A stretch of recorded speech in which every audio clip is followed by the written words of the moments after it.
Nga Agahon, coming to you live from Numancia, Aklan, in Western Visayas in the Philippines. I'm having my morning cup of green tea, McCoy's tea on my Boss Rooster cup right there. All right. I decided to go ahead and start because I saw there were some people waiting. I don't like having people to wait. So, again, good morning. I have a topic this morning, like as advertised. But let me get started with the weather here in the Philippines. Here in Numancia, today it's already around 85 degrees Fahrenheit. I just took Leanna to school, had my morning walk, my 5 kilometer walk, 3 miles. I do that in the morning before I take Leanna to school. Sunny. It is sunny. Sun is like beaming. And the same thing yesterday. Really hot yesterday. It doesn't feel like we're in habagat season or rainy season with the weather here in Calibo for sure. I even got to walk around Calibo yesterday because yesterday we did not have electricity yesterday. It was a scheduled power outage here in Numancia, other municipalities here in Aklan. We did not have power from 5 a.m. till like 6 p.m. So we decided to stay at La Casa Española. We actually stayed at La Casa Española. I'm good friends with Nathan, the manager, Filipina, also the owner is a good friend of mine. So they let us stay at La Casa Española for the day. Really nice stay. That's why I was able to walk around Calibo yesterday. I filmed a walking video, showed you a little bit of Calibo, so I'll edit that today and then you'll see that in the future videos. But right now, sunny, just like hot and sunny, the bright sun already this morning. On the Pag-asa website though, they are saying that there's a low pressure area 495 kilometers east of Surigao City. So we're expecting rain. And also the monsoon, since it's the monsoon. So we might see some rain here maybe tomorrow or Wednesday. It can actually turn into a typhoon. Not yet declared a typhoon. Right now it's a low pressure area. But if it does turn into a typhoon, it's going to be the number eight typhoon of the year. And it's going to be called Typhoon Henry. But so far, not declared by Pag-asa as a typhoon in the Philippines. The dollar to peso exchange rate, the dollar is $1 is 61.31. Still pretty high. Not too far from like the all-time high. I think all-time high was like 61.75. And I actually also saw an article towards the end of this year, they are predicting the peso to even drop against the United States dollar. They're looking at 63. They're predicting 63 pesos to $1 come later on this year. All right, let me get started here. I got a message from Derek already. I answered Derek. Fortune, hey Fortune, my brother in Bacoor in Cavite. Charlie Latz, whoa, Charlie Latz from Boston. All right, good morning. It's been a while. Yes, it's been a while because I haven't been doing the live streams like I used to every other day. I think I like this better, less on me. The every other day started to get tasking because it took 2 hours of my day, 3-4 days a week. So I'm gonna try to limit the live streams to maybe twice a week or once a week. Fortune Derek, I'm having my morning cup. All right, oolong, man. Green tea for me, man. I've always liked green tea, Derek. I spent 4 years. I lived in Japan for 4 years, and I got hooked on green tea. They serve you green tea anytime you go to restaurants in northern Japan. in Misawa and in what's that? Misawa Air Base and oh man, I forgot the prefecture already. It's Aomori Prefecture. Sometimes it takes my brain a little bit to remember things now. I'll be 60 here. I'll be 60 here in about a month. In about a month, I'll be turning 60. So my brain just doesn't function as sharp as it used to be. It's all good though. It's all good. Part of getting older. Not a big deal. Hello, brother. Good morning, Ramil Teodoso. All right. Hey, there's my Michael S., my brother from another. Good morning, Gino. Had to stop by. Missing the streams, my friend. All right, all right. Thank you so much, Michael. And you know, my thoughts and prayers are always with you, Michael. Good AM, Charlie. I think this is better, Gino. Set a date and time. Yes, I think so. I think, and that's what I'm gonna do.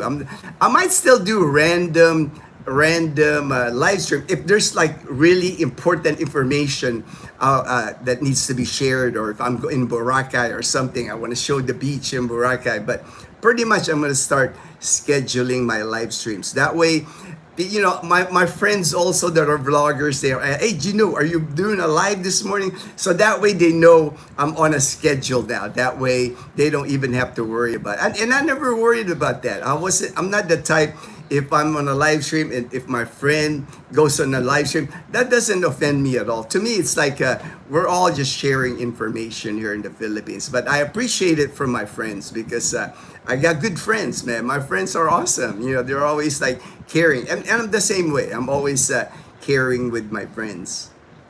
All right, Fortune. Good AM, Michael S., the Duke of Duma, currently the Prince of Pennsylvania. Good morning, Brother Gino from Jocano.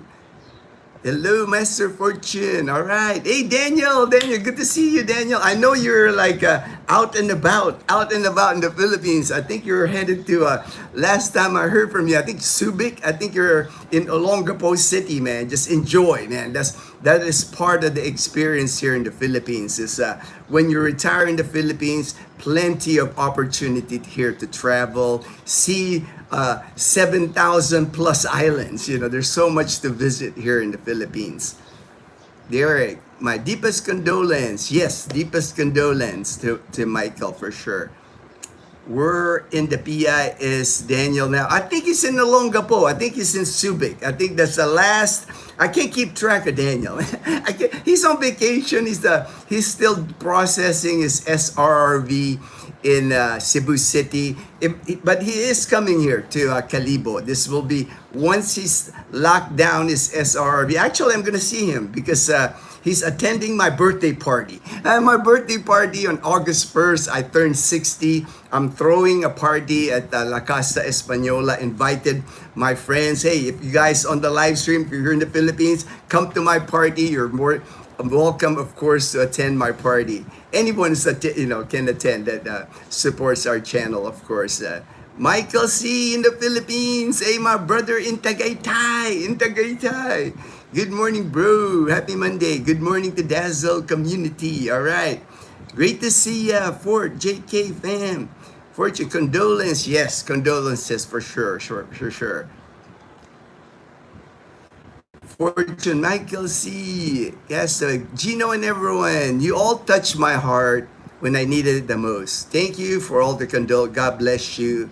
Thank you, Gino, for always checking on me. I will never forget. I know, brother, hey, you're my brother from another.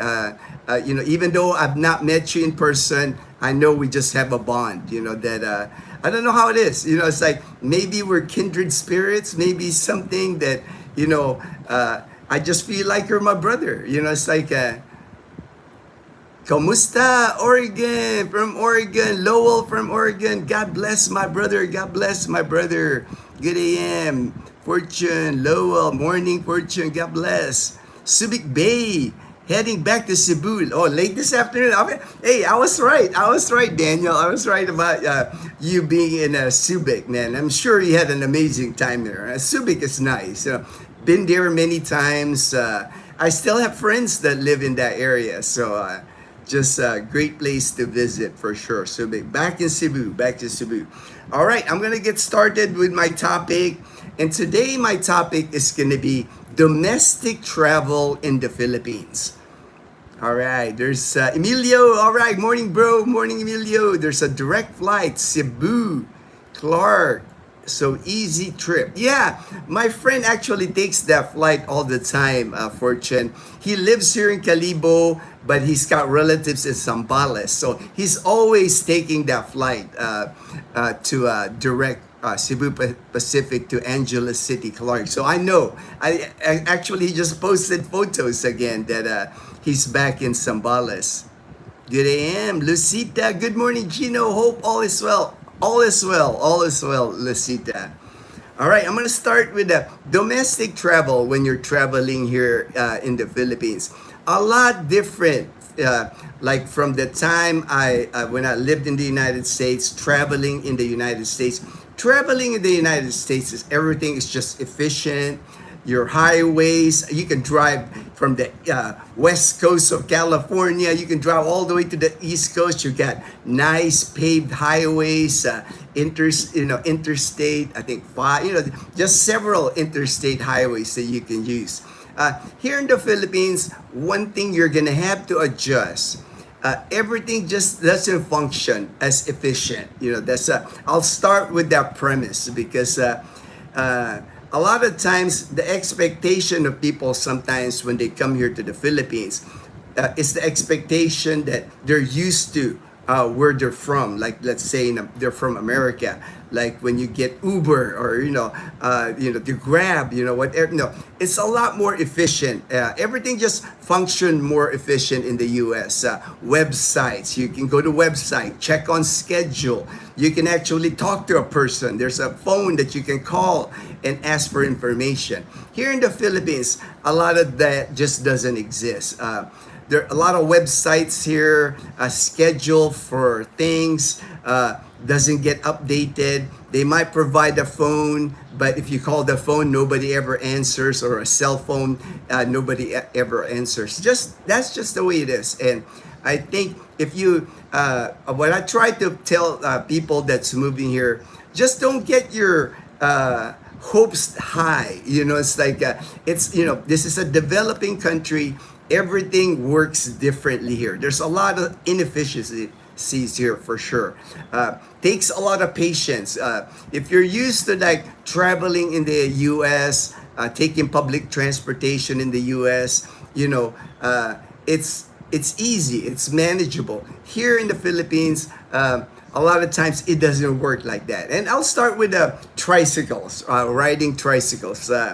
Here, common transportation here in the Philippines. Pretty much anywhere you go, Manila, Cebu, Angeles City, Dumaguete City. The thing when you go to like the big places, big cities like Manila and Cebu City, tricycles in those areas because they're so the city's so big, they're not allowed. They're restricted to their area. It's not like here in Calibo where we're a town. We're just we're not a city. We're just a town, a municipality. Pretty much a tricycle can take you anywhere here. When you ride a tricycle, that tricycle can take you anywhere in Calibo. Not the same dynamic if you live in Manila because Metro Manila is so big. And a lot of times the tricycles, they're not allowed. They're not allowed to ride on EDSA. Let's say the main, it's already traffic in EDSA, and they're limited. Tricycles in Manila, in Cebu, a lot of times they're really specific to an area because limited range on the tricycles. And tricycles, like here in the province, that's kind of like the main transportation here. Anywhere here in Aklan province, you go to Capiz, you go to Rojas City, that's still the main transportation, a tricycle. Iloilo City, not so much. There's tricycles in Iloilo City, but not as much. A lot of people, when they go to Iloilo City here, they use more Grab taxis, very popular. Man, they even have these awesome blue taxis now. I filmed it the last time I was in Iloilo City.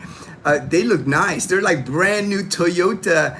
I don't know what SUV it is, but man, they're like bright blue. I haven't ridden them. I wish I was able to ride them the last time it was in Lulu, but really nice taxis. And one thing I want to mention about tricycles in the Philippines, they're not all created equal.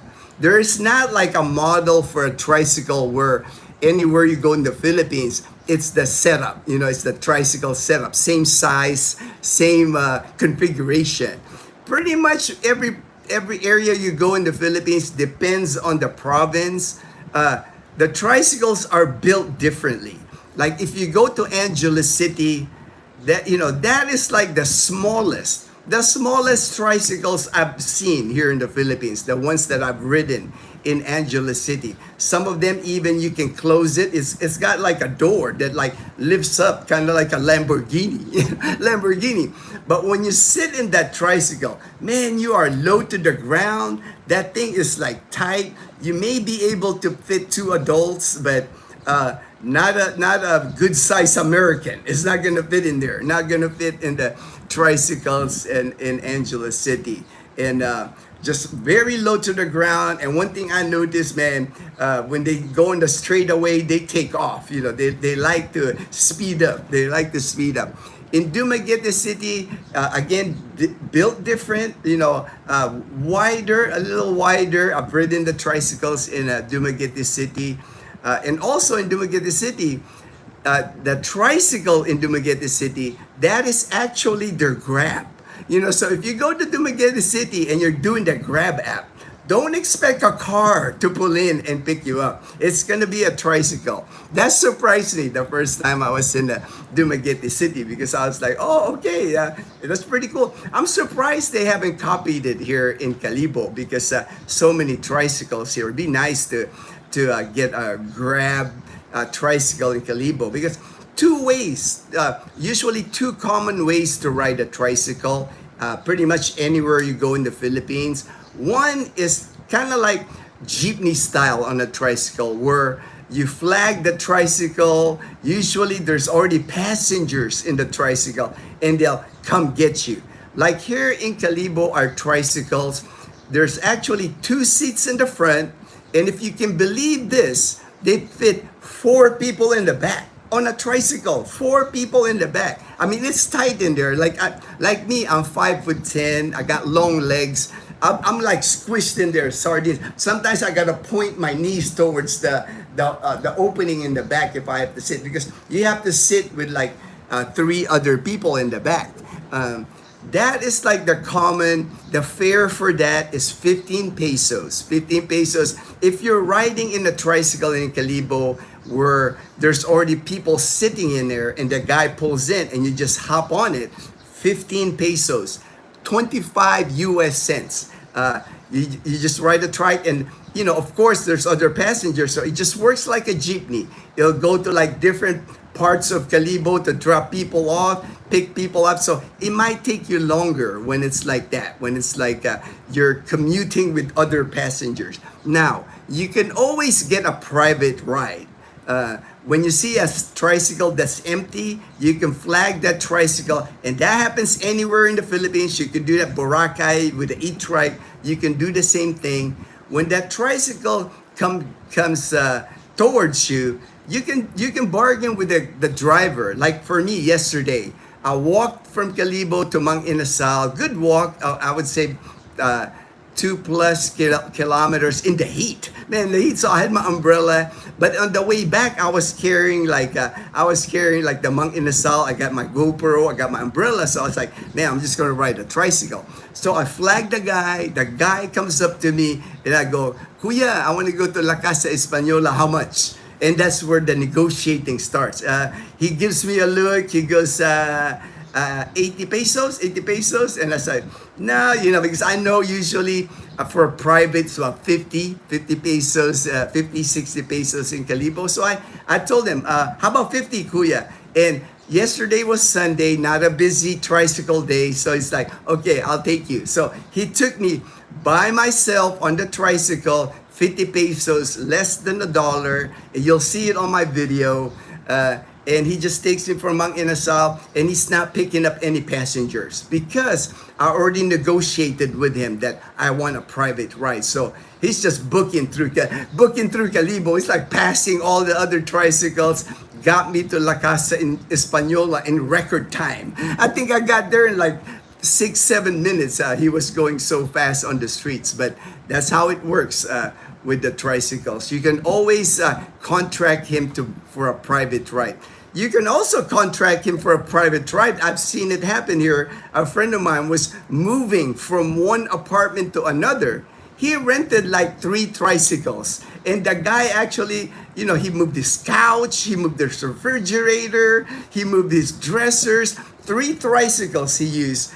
It cost him, I think, 300 pesos per tricycle. So less than $1,000, $16 to move from one apartment to another in 3 tricycles. And the tricycle driver even helped him load the 3 tricycles, strap on his stuff, like tie down his couch, tied down his refrigerator. I took a photo. It's such a funny picture because he had tricycles moving his furniture from his one apartment to another. I thought that was kind of cool, though. I mean, less than $20 to move from one apartment to another, and the tricycle drivers are actually loading the tricycles for you. I think it's a good deal. I think it's a pretty good deal. Good morning, Colonel. Good morning, Colonel. And sports fans from the Colonel. Daniel, been to Clark, Angeles, Subic Bay. Haven't had halfway decent internet for the last 10 days. Grateful though to see. Yeah, I mean, very familiar with those areas that you went, Daniel. I still have friends. I still have friends in Angeles City. A few of them actually is gonna attend my birthday party. I was surprised that they're coming from Angeles City for my birthday party in August. Lowell, morning, Colonel. God bless. Castaway, Michael, thoughts? Yes, for sure. From friends here. Yeah, never easy. Never easy. I mean, I've been through it too, Colonel, so I know. I can totally relate. That's why I've been checking in on Michael. Thanks, Lowell. Despite the loss of my mom being there in the States, I feel so out of place after living in the Philippines. I actually miss the inefficiency and simplicity of the Philippines. Feels over. I can imagine. Maybe for me, I don't even want it. I don't have no desire. Like I've said many times, I'm grateful for the life that America provided for me. I have a military pension now for the rest of my life. So I can't live this life I have now without my service in the military. What America provided, the opportunities that America. But I've been gone from the U.S. for 15 years. I don't know how it would go, and then really, there's really, for me to visit, I've seen places already. My friends and family, they're the ones that comes to the Philippines and visit me because it's a vacation for them when they come here, and I'm available. I'm available to take them around. When my relatives visit me, I take them to Boracay, I take them to Iloilo, I take them to Roa City. I have a car, I can drive them around. I'm not on a schedule. If I visit the United States, most of the people I know there are working, and I can't expect them to use their 2 weeks of vacation, their PTO vacation on me if I visit them. So it's just a different dynamic. It's a lot better that they're the ones that visit me here instead of me visiting them there. The few times in the last 12 years I went back to the US, I always wanted to Southeast Asia. I can imagine. I would be the same. Colonel and Michael, for sure. Like I said, I've spent time in America, over 30 plus years. I traveled the United States. I lived in many places in the United States. I lived in California. I lived in Texas. I lived in Louisiana. So for me, the only thing I wouldn't mind was to show dazzle areas in the United States, but that doesn't even excite her now because of all the stuff she sees on video about the U.S. It's not attractive for her to she's more excited to go to Japan and South Korea instead of going to the United States. And it's not easy. It's not easy to go to the United States with all the requirements. It costs money just to apply for a visa and then the plane ticket. Guess what? I didn't know. I'm sorry for loss. I'll pray for sure. Let's pray. Let's all pray for Michael. Good morning. Good morning. When you're back, Fortune. Yeah, I am Colonel. Yes, I've adapted nicely in the Philippines, specifically Duma. The vibe here instantly feels so overwhelming and fast-paced. I've converted already. I can see that. I can see that, Michael, that you've already converted to the way of life here in the Philippines. You appreciate it, man. We see it on your when you stream, when you walk around town. People smiling at you, people like saying hello to you. You know them by first name. You know, you develop that fast here in the Philippines. You know, a lot of times in the United States, from what I'm seeing, and even 15 years ago when I was there, people are kind of standoffish. You know, you can't really approach people. You know, you can't just say, "Hey, what's up?" You know, you can't really just do that. People are like, "Okay, what are you up to? What do you want from me?" You know, people are like really defensive in a lot of ways. Has anyone been noticing that Grab is becoming more expensive than meter taxi, or is it just me? It could be, could be. I've never really, the only time I've used Grab many years ago, Colonel, I used it in Manila. But every time I'm in Iloilo City, if I have to take a taxi, I take taxi. I trust them. I've never been ripped off, or the taxi drivers in Iloilo City are always so nice. Now, in Manila, that would be another story. You know, it's like, you know, every time I go to Manila, you know, it's like, I dread riding taxis in Manila. Do you know how are you, brother? I should be getting to the Philippines real soon. Oh, all right, Robert. Okay. When do I would love to take you and your wife out to dinner? Oh, and anytime, man. You know, we're always a bit. Just contact me. You know, my contact information is on all our videos. My WhatsApp, my email. You know, I'm Dazzle TV Messenger. I mean, you can contact me now. You know, that way, if you want, you know, I can have your WhatsApp number. We always do meetups. We enjoy meeting up with our subscribers for sure. Castaway, July 9th is the booked flight return in Dumaguete. I miss my happy place. I believe when I return to Dumaguete, my true healing will begin. For sure, man. Safe travels when it's time for travel back to the Philippines. I know that's a long trek. I know, Michael, you know, Pennsylvania to Dumaguete City. Keep looking up. Amen. Amen. Keep looking up. Happy 4th in advance to all expats. Oh yeah, happy 4th. I didn't even think about it. I was like, happy 4th. The 4th of July. 4th of July coming up. I haven't thought that far in advance. The 4th of July for sure. Grab has surged when demand is high. Okay, Fortune.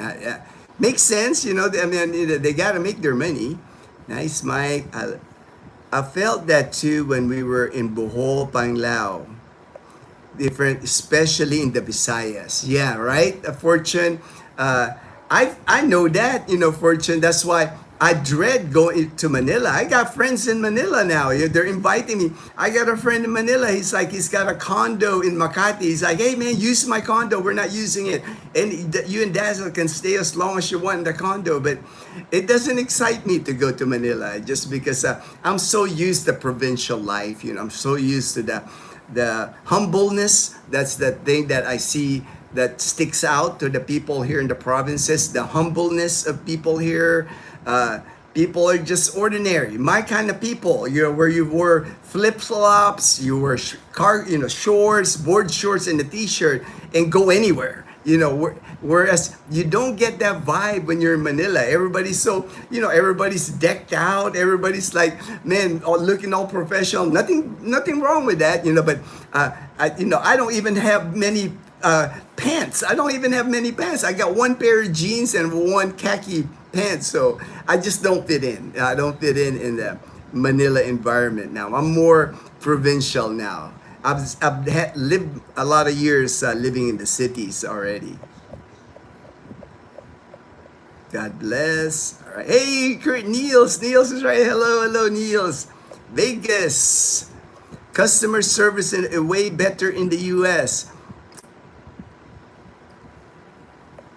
To me, I can't say anymore because it's been so long. It's been so long being away from America for me, 15 years. But from what I remember, it just depends. It depends. I mean, you get bad service here too in the Philippines.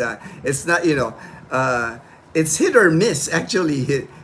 I get more success with service here in the province here.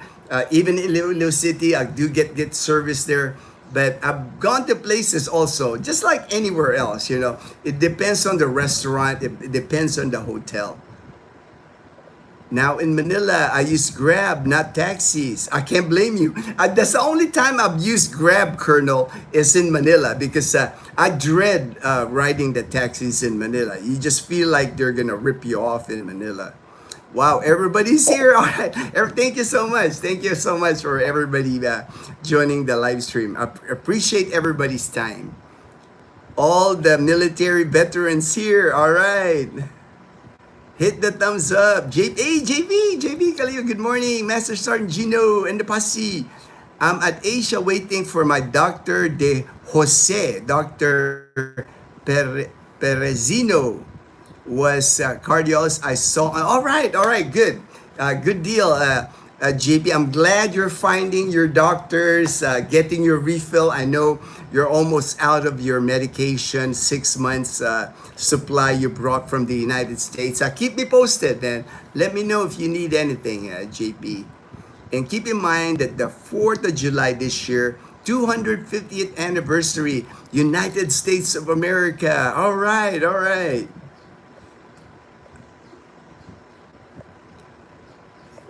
Ramil, we are finally heading back to the Philippines July 2nd. Definitely when we visit Banga Aklan, we will meet. All right, no worries, man. Contact me for sure. Ramil, be happy to take you guys around, whatever. I have a car, it's not hard for me if you guys need me to take you around Calibo.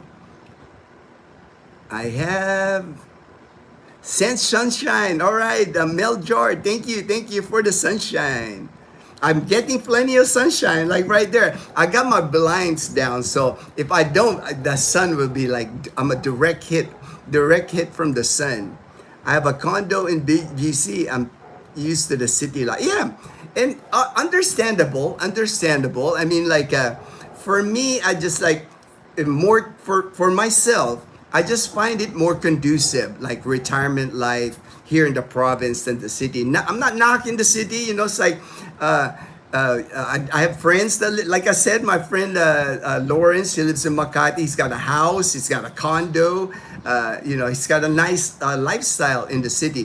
For me, I don't like the traffic, I don't have to worry about traffic here in Aklan province, Even Calibo, yes, walking around, you'll see when I'm filming, there's no traffic. I'm never stuck where my car is not moving.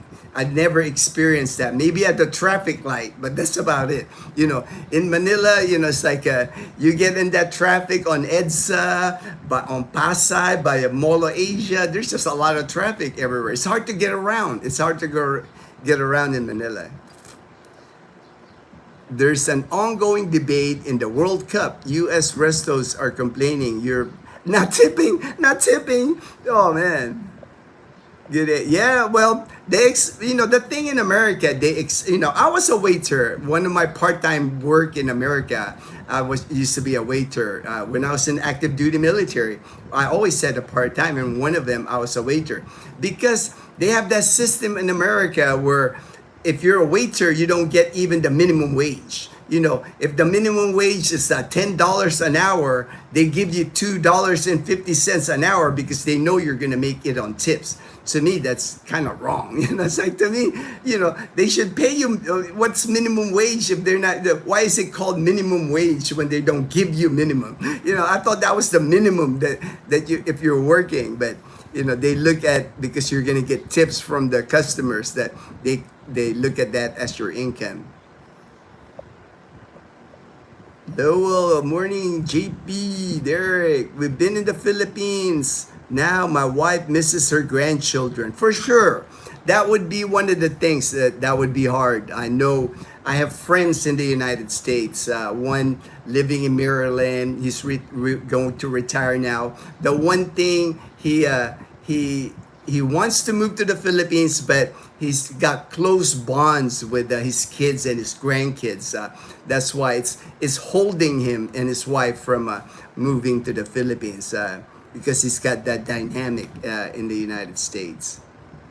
Lone Star, White Sand, howdy, Mister. All right, hey man, I got your Boss Rooster design, and I'm like, man. My doctor visit with blood labs, both heart tests cost 7,500 pesos. That's about $130. And like I was telling JP, I'm sure you just showed up there, right? JP got your name on the list and just waited for the doctor. It's not like you gotta wait 3 weeks for an appointment, Yes, very long flight travel, Gino. I must admit, traveling on Korean Air is by far my most comfortable. Oh, fair favorite. All right. The service is amazing. All right. Korean Airlines. All right. Thank you for that tip, man. Morning, Colonel, JP, Derek, Daniel. Sorry about your mother, Michael. Hope God bless. For sure. Hi, brother Gino and friends. Pinahard from Oceanside, California. Just part my 100th birthday. Never had 1 second of regret. All right, that's awesome. Daniel. Your canoe. Asia Pacific Iloilo. It's good fit. All right, I'll be back in a bit. I got a phone call. All right, Niels. All right. Hi, Lowell. My house goes on the market. All right, good luck, Joe Cano. I know that's a long time coming. I know that's part of your. Joe Cano is gonna sell the house, and that's gonna be. I think he's gonna be on his way. Gonna be part of the Panay posse here in Calibo, man. You're getting it done. Man. That's all right. Positive. God bless. Joe Cano, where's your house? Pinahart, we sold. Okay. 3 months. When you sell your house, yes, definitely, right? That's what Joe Cano is doing. He's selling his house, moving here to the Philippines. I'm gonna be his sponsor, whatever he needs. I'm gonna be here to guide him through the process here in Panay Island. Edgar, I tip the gas station person. American culture. Yeah. It's the same with me. I mean, I've been here 15 years, Edgar, and I'm still used to. I don't mind tipping, especially here with Filipinos, because I know they don't make that much money here. My brother-in-law, the Dazzle's older sister's husband, he works at the Henan. Right? He's been at the Henan over 10 years. Now he's cleaning rooms at the Henan. Henan is like 5-star hotel in Boracay. So you would think he's making good money at the Henan. He's not. That's why when I stayed there with my friend from Manila, I told my friend in Manila, hey, ask for him to clean your room. And my friend tipped him, because, man, those tips matter to Filipinos there. I never worry about tipping here, because if I tip extra, if I give extra money, man, the Filipinos, it's a struggle to work here, man. They don't make that much money. So as long as I get good service, I do not mind tipping at all. Even at the gas station, I tip the gas station guys too, Edgar, because I'm like, I know they don't make a lot of money. They're at the gas station all day long. They're like pumping gas, cleaning your windshield, putting air in your tires if you need tires. And they're working for 300 or 350 pesos a day. A day. They're making $6, $7 a day, man. So you can't do much with that, even here in the Philippines, even though low cost here in the province here. So if I have an extra 20 in my change on my car, I just pick up a 20 pesos. I hand it, and the guys always smile to me. That, I appreciate the smile. That's enough for me. I don't mind tipping at all. Contact multiple realtors. All right. Hey, Brian, Texman from Galveston County, Texas. All right, Brian. Good luck, Joe Cano from Pinay Heart. Morning Fortune. The realtor was one we went bought 19 years ago. Okay. Good luck, Joe Cano. That'll be one of the final steps, man. Once you get rid of the house, man, you're on that plane here to Calibo, man. I'll be picking you up. Either in Calibo or Caticlan. Start your life here in Panay Island. Hey, James and Karen. Hey, I just watched your video this morning, man. You're looking at that Suzuki, the Suzuki truck, tiny truck, man. Those are awesome, James. I drove them when I was in Japan. My job, I was working at the hospital, but that was kind of like our utility truck, 4x4, because where I was stationed in Japan, a lot of snow, so you need that four-wheel drive action. And man, worked great in Japan. So I think you'll love that. I think you'll love that little truck. And you got a choice, right? You got a choice of blue or hot pink.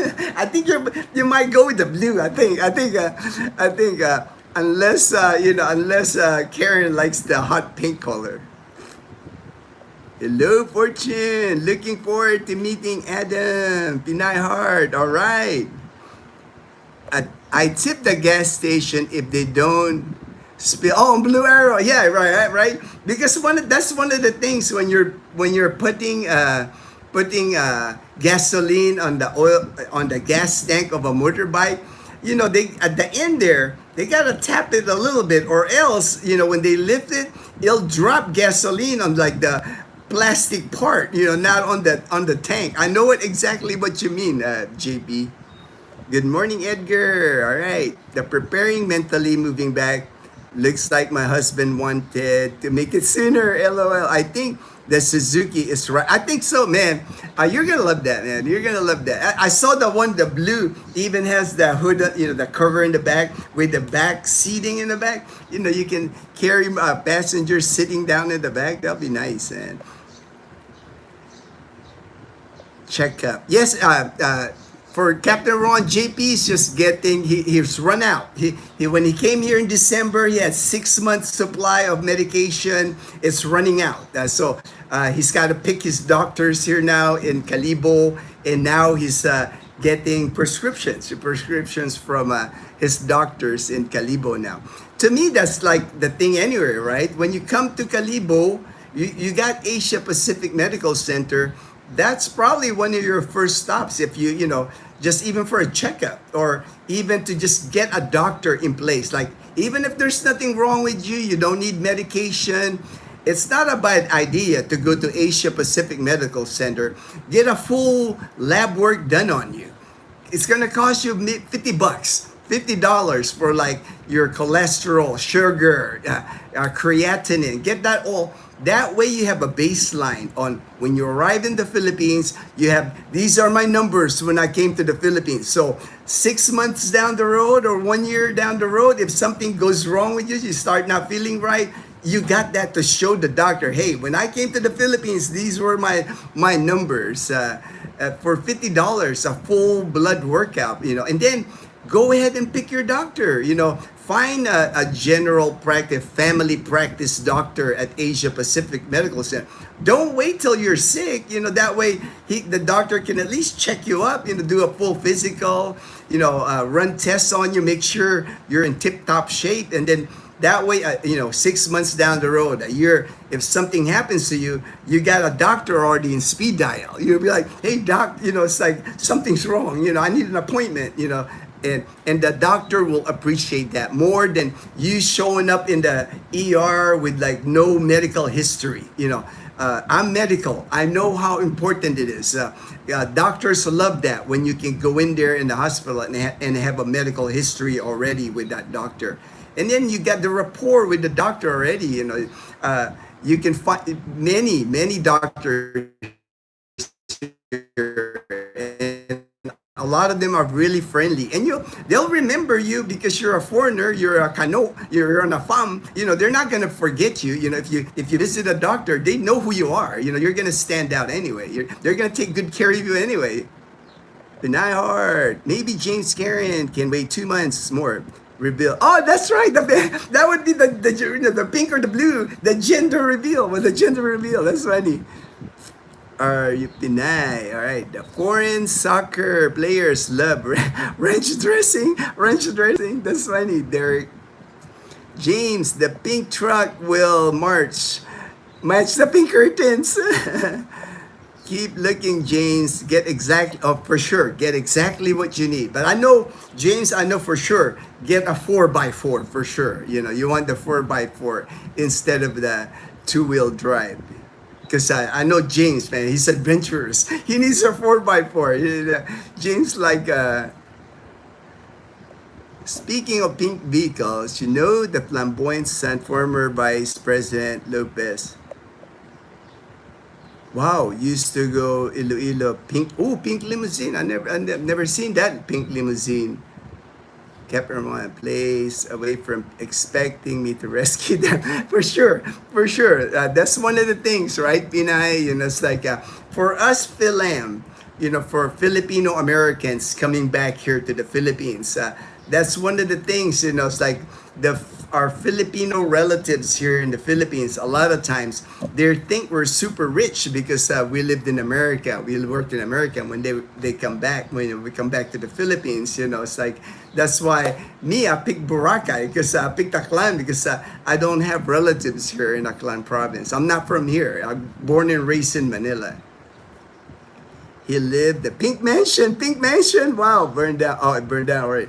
Hello, Colonel, Captain Ra. All right, Paradise Pinay. All right. Heart tests were just precautionary. I figure that's what they're gonna do, JP. When you go see a doctor, doctors at Asia Pacific Medical Center, it's just their duty to check you up, make sure your labs are good, an echocardiogram, make sure your heart is functioning good, because they don't want to wait until something, they'll run all the tests, make sure precautionary, put you on the right medication if you need it, if you need the medication. So to me, preventive is always better than than when you're sick already before you. I've always viewed it like that. Always go to the hospital when you're still healthy. Don't go there when you're ready to go in the emergency room, that kind of situation. Prescription was so easy at Asia Pacific. Just went, saw the doctor, got my blood work done, and all set. Yeah, Edgar too. Edgar, that's his go-to hospital too. And me too. You've seen me at Asia Pacific. That's where my oncologist, Dr. Palek, and my endocrinologist, my kidney doctor, is also at Asia Pacific. Great hospital, state of the art hospital here in Calibo. Pinay, JP is down from 5 to in the U.S. All right. Down sounds good, right, JP? And anything down sounds good. Best of luck finding your next home, Pinay Hart. All right. Proceed to my topic. I've talked about tricycles, jeepneys. The thing with jeepneys here, one thing I want to say: if you're riding a jeepney, gonna have to watch your head when you go in there. That's one of the things. I mean, because it's a step usually to get in the jeepney, and it's a short distance for you're almost crouching down trying to get in the jeepney, and then when you have a seat. And then the one thing, now that they're not wearing mask anymore during the rainy season, a lot of people get cold here. A lot of, that might be a consideration before you get on the jeepney, because there are going to be people coughing in the jeepney. Unfortunately, that happens. And you're packed in there like sardines. Usually one of the jeepney, it'll fit like from 8 to 12 people, depending on the length of the jeepney. And of course, if you're a foreigner, you're an American. Americans are usually, good size. You're taking up two passenger seats in there, so it's gonna be tight when they see you. Like if you're a big guy trying to get into the jeepney. But I do know people use jeepneys. I haven't really ridden a lot of jeepneys because we have our car, but that's one way. It's inexpensive to ride a jeepney. Stop and go. Expect the stop and go. Every single guy that flags the jeepney down, it's gonna stop. Everybody go para when they knock on the jeepney's roof. Gonna stop. So expect that you're gonna be stop and go. It might take you a while if you're riding a jeepney. And of course, if you're like in a big city, riding a jeepney is unavoidable. A lot of your jeepneys are diesel. You're gonna be especially if you're in Manila, if you're riding a jeepney, prepare like a handkerchief or something to cover, or a mask to cover your mouth, because you're gonna be breathing pollution. It's just, those jeepneys are notorious for like black smoke coming out of the back of the jeepney. Here in the province, it's kind of fun, the jeepneys here, because here in the province of Aklan, Capiz the same, Iloilo, Antique is the same. People ride the roof. The roof of the jeepney here is also kind of like the cargo area. Man, you can throw anything up there, like a big balikbayan box you can throw in there. You can throw your bicycle up in there. And there's passengers on the roof of the jeepneys here. I mean, they're like built like tanks. You do not want to get in an accident or a traffic accident or a collision with the jeepney, man. Those things are built like tanks. They will destroy your car if you get an accident with a jeepney. But again, watch your head. That's very common to bang your head, when you're getting in and out of a jeepney. That's what most people, that happens to them. Buses here in the Philippines, usually there's a bus station. Like here in Calibo, there's a Ceres, CERES bus station. You can go to the bus station, guaranteed that there's going to be buses in there going to Roa City, going to Iloilo, going to Antique, Pandan Antique. But you can also just stand on the highway, anywhere on the highway, anywhere on the road, and just wait there. And when you see a bus, you can just raise your hand, and the bus will stop and get you. When you hop on the bus, there's gonna be a guy, a female, male conductor is what they're called. They got this piece of paper, they got this punch thing on the piece of paper, and they're like punch it. They'll ask you, where are you going? You say, I'm going to Iloilo, Calibo to Iloilo. He does punch, and then he gets you your ticket, you hand him your cash. I think it's 250 now, I think, or 300 pesos from Calibo to Iloilo. Very easy, very air-conditioned bus, of course, will cost you more than a non-air-conditioned bus. Very easy to catch. The whole of Panay Island. You can travel the whole of Panay Island on buses. Not hard at all to catch a bus. One thing, be careful when you ride the buses. Usually in the buses, if you got big suitcase, if you got boxes, they won't, there's no space on the bus, on the overhang on the bus. If you got a backpack, you're good.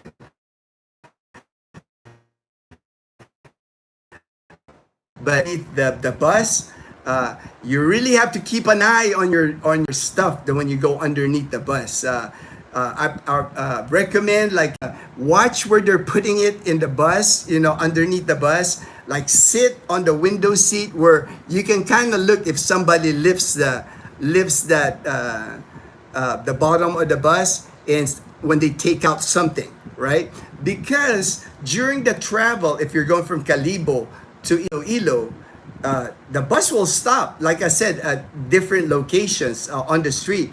And sometimes there's passengers that you'll see the conductor will, the conductor or the driver even sometimes will get out the bus, open that thing, and somebody grabs the luggage there. Make sure, it's like, because, they might make a mistake getting they might accidentally get your luggage. I recommend, especially if you have luggage, get luggage that's in a different color, not black. Or if you do have a black suitcase, wrap something colorful around it, duct tape or something. Put a big X on it with duct tape, yellow duct tape or something that can identify. That way, a lot of times everybody's got black suitcases. It's easy for somebody to just pick up the wrong luggage. And if you're inside the bus and you're napping or something, you're napping on the bus, somebody might have accidentally taken your luggage out of the storage in the bottom. So a tip, because last thing you want is to lose your luggage when you're traveling, of course. All right, let me see here. Some malls there have trains. Pinay. Yeah, here in Panay Island, unfortunately, Captain Ron, we do not have a rail train system in Panay Island. They're creating like a train system, I know, from Manila to Angeles City, even to the airport to airport. I think that's in the works, but not operational as of now. Hello, brother. God bless. Been a long time. Oh, thank you. Thank you so much, Rep Fred. Maybe you can find a mall close that for him. Yeah, I mean, there's, with small towns and cities strike, big cities strike in jeeps. From cities to town, from one province of buses, from one island to another, the ferry. All right, good tip there, Fortune. You hit it. You got my topic. You got my topic here, man. Fortune, ferry, row. All right, the thing they punch in the bus kilometer marker. Oh, okay, that's what that is. I never asked, man. I never asked, Fortune. I just see them like when I'm riding the bus. They're punching it. And they hand me, and then I go, how much? And then I give them the money. Yes, it costs a lot though, but he loves Japan trains. All right. Growing up as a kid, we had a strong community, family mentality. I think you're gonna find that here, Joe Cano. It's like, I know our group, our Panay Posse, we're becoming really good friends. Even that to me is a positive. When you land here, you're away thousands of miles away from the United States. It's so nice when you land here. JP's told me this. Edgar's told me this. Where there's a community already welcoming you. It's like, hey, it's like helping you. If you have any questions, mistakes that we've done, in the move here, advice that we can give you. When you get here, and then just to have somebody to talk English with, because you got to consider that too. You hear all these Americans, Canadians, foreigners sometimes decide to move up in the mountains of Mindanao or even in Antique. I have a friend, live in the mountains of Antique. You will miss that camaraderie, the communication with Americans. When you go up in those mountains, remote mountains, they might be able to understand you in English, but you really can't converse with. They're not gonna get your sense of humor. They're not gonna. What are you gonna talk to them about? Here, man. It's like you got us. You got us that. Supporting you and helping you adjust to life in the Philippines. So even if I come there to visit, but I'm not gonna stay necessarily, can I still be? For sure, Red Fred. I got a hat for you, man. I'll give you a hat, Red Fred. I'll give you a Panay Posse hat, man.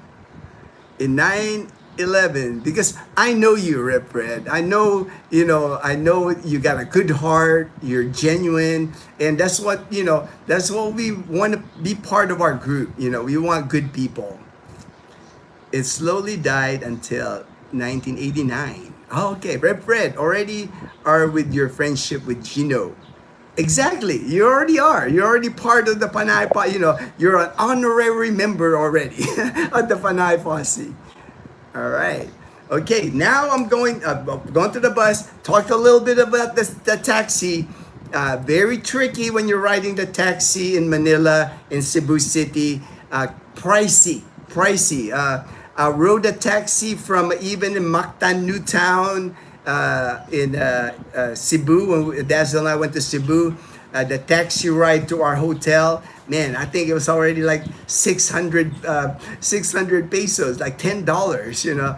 Expensive to ride taxis in the big cities. In Iloilo City, no problem, because Iloilo City is not as big, and pretty much the areas you're going to be going in Iloilo City would be like the Mandurriao area, maybe the downtown area, the government offices.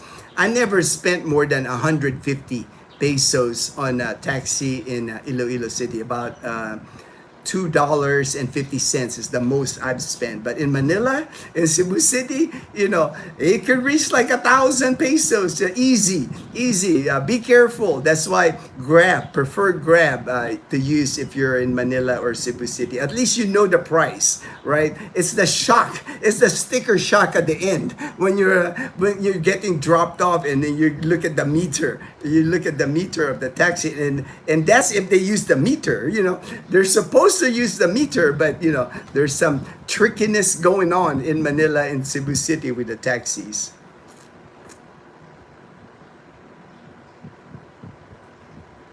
Wonderful, but what I want more than anything else is one of your mugs.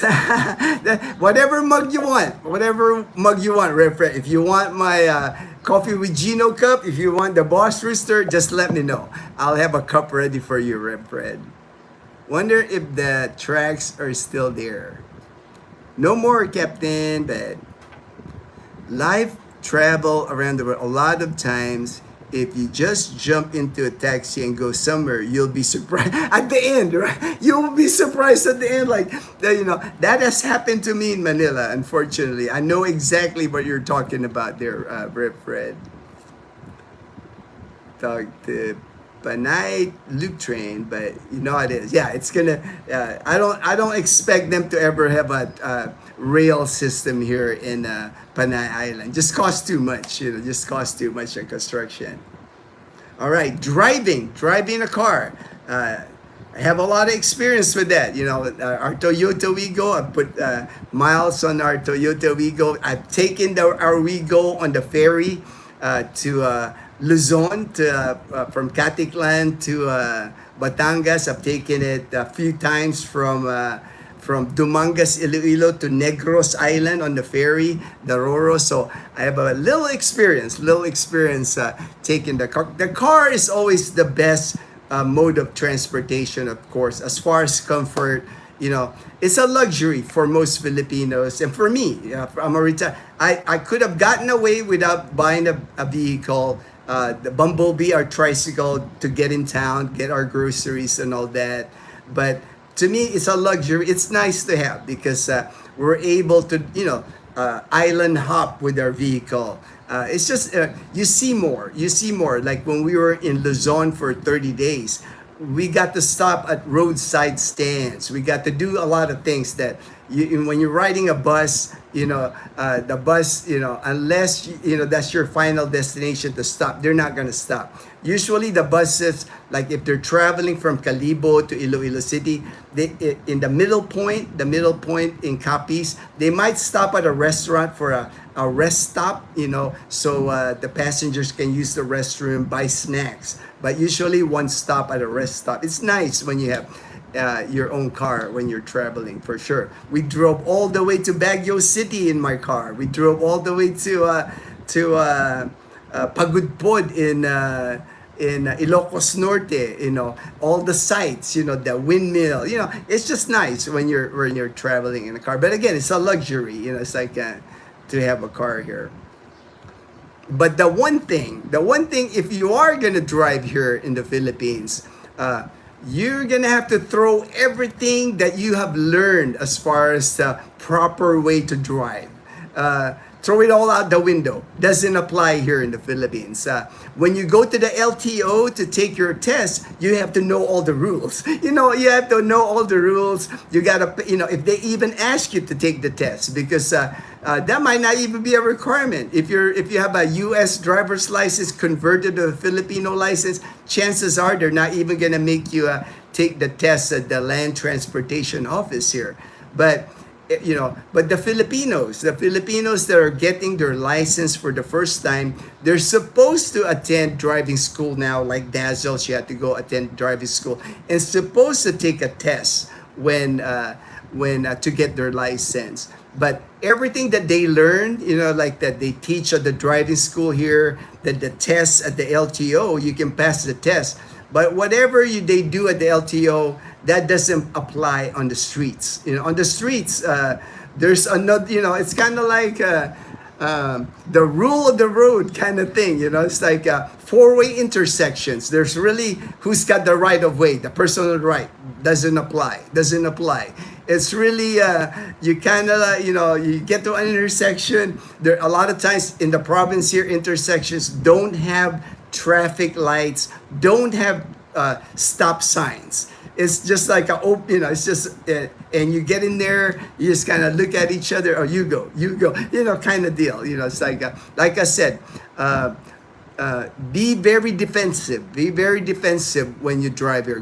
Go slow, me, knock on wood, I've been driving here now since 2014. First 3 years here, I didn't drive. I just had my bicycle. So 12 years now, I've been driving, zero accident. Knock on wood. Because I'm super careful. I'm super defensive, and I drive slow.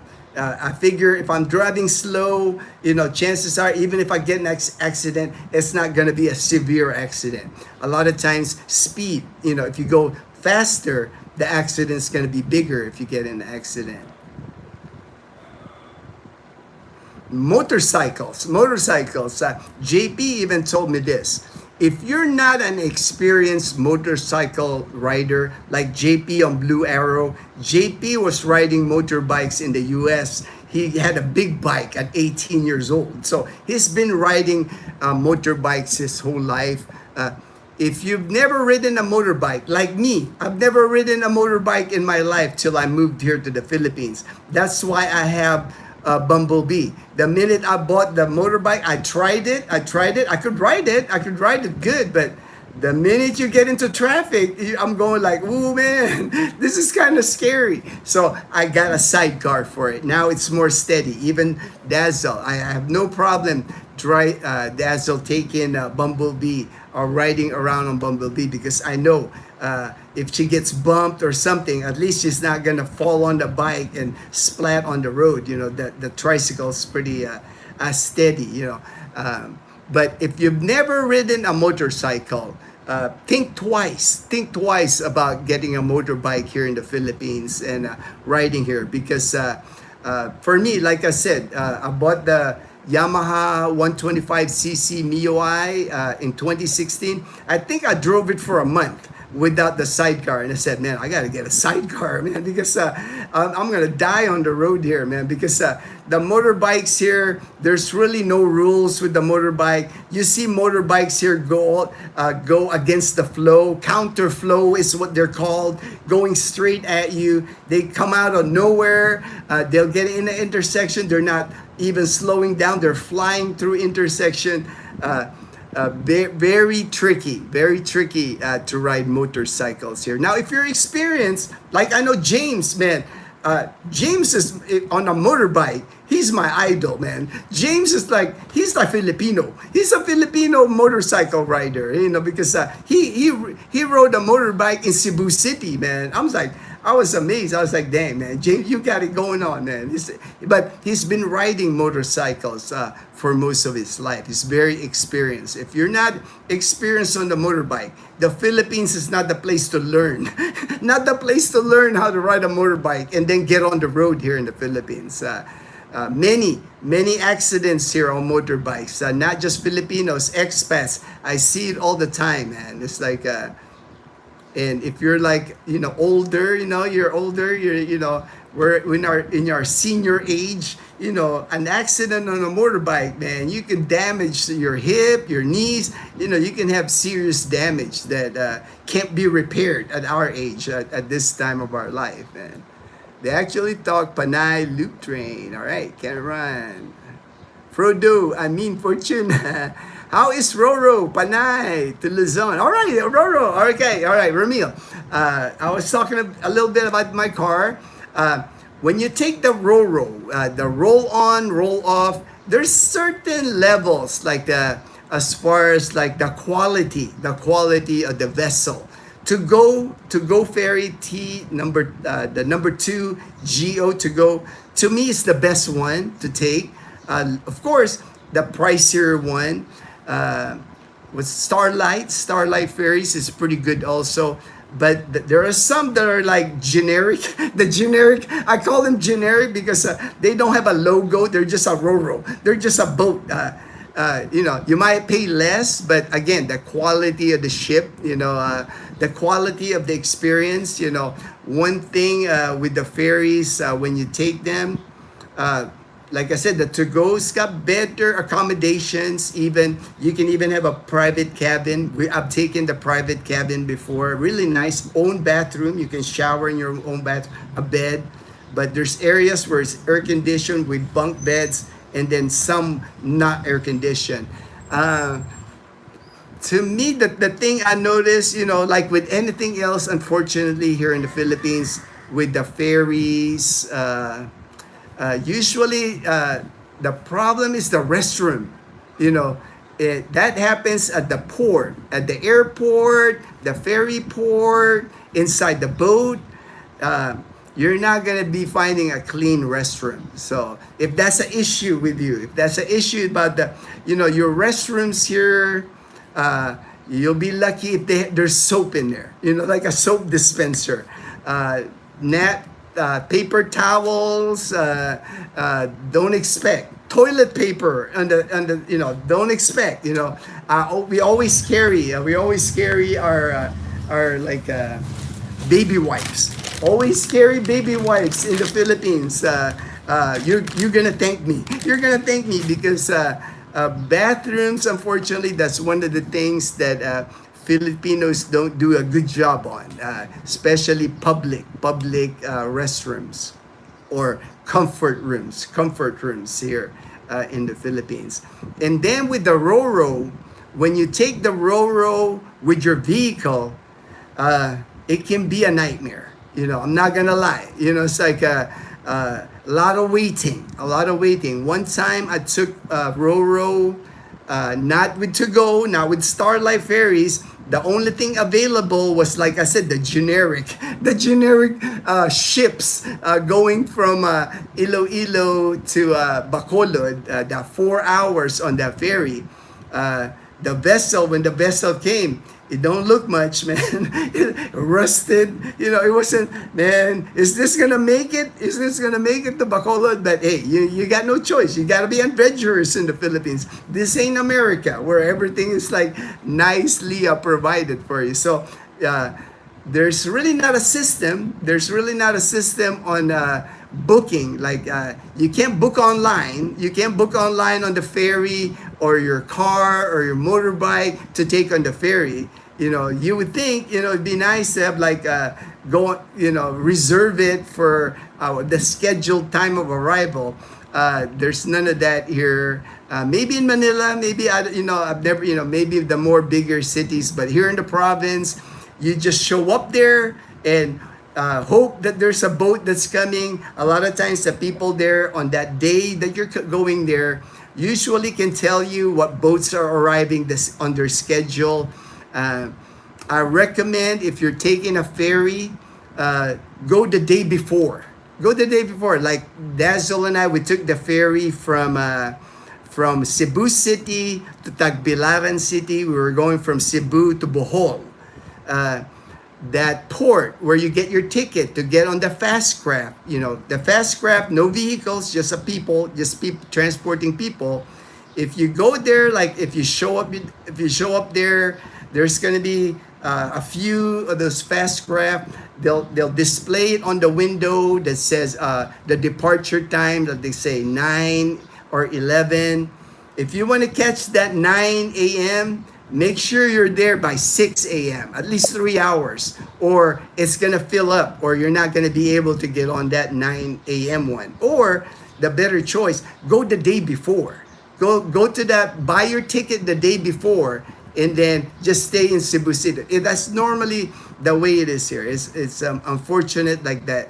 You know, like I said, it's a challenge here. It's a, you know, you got to like be patient. Be patient. Don't expect like, okay, you look online. There might be a schedule online. The fast scrap leaving tomorrow, leaving at 9, leaving at 2. You know, scheduled boat at 9, scheduled boat at 2. Don't assume that you're going to be getting on that boat. You know, a lot of people, like I said, will line up early in the morning to get on that boat. First come, first serve. If you go the day before, chances are, if they sell you a ticket, you have a better chance of getting on that boat. Very tricky. A lot of planning.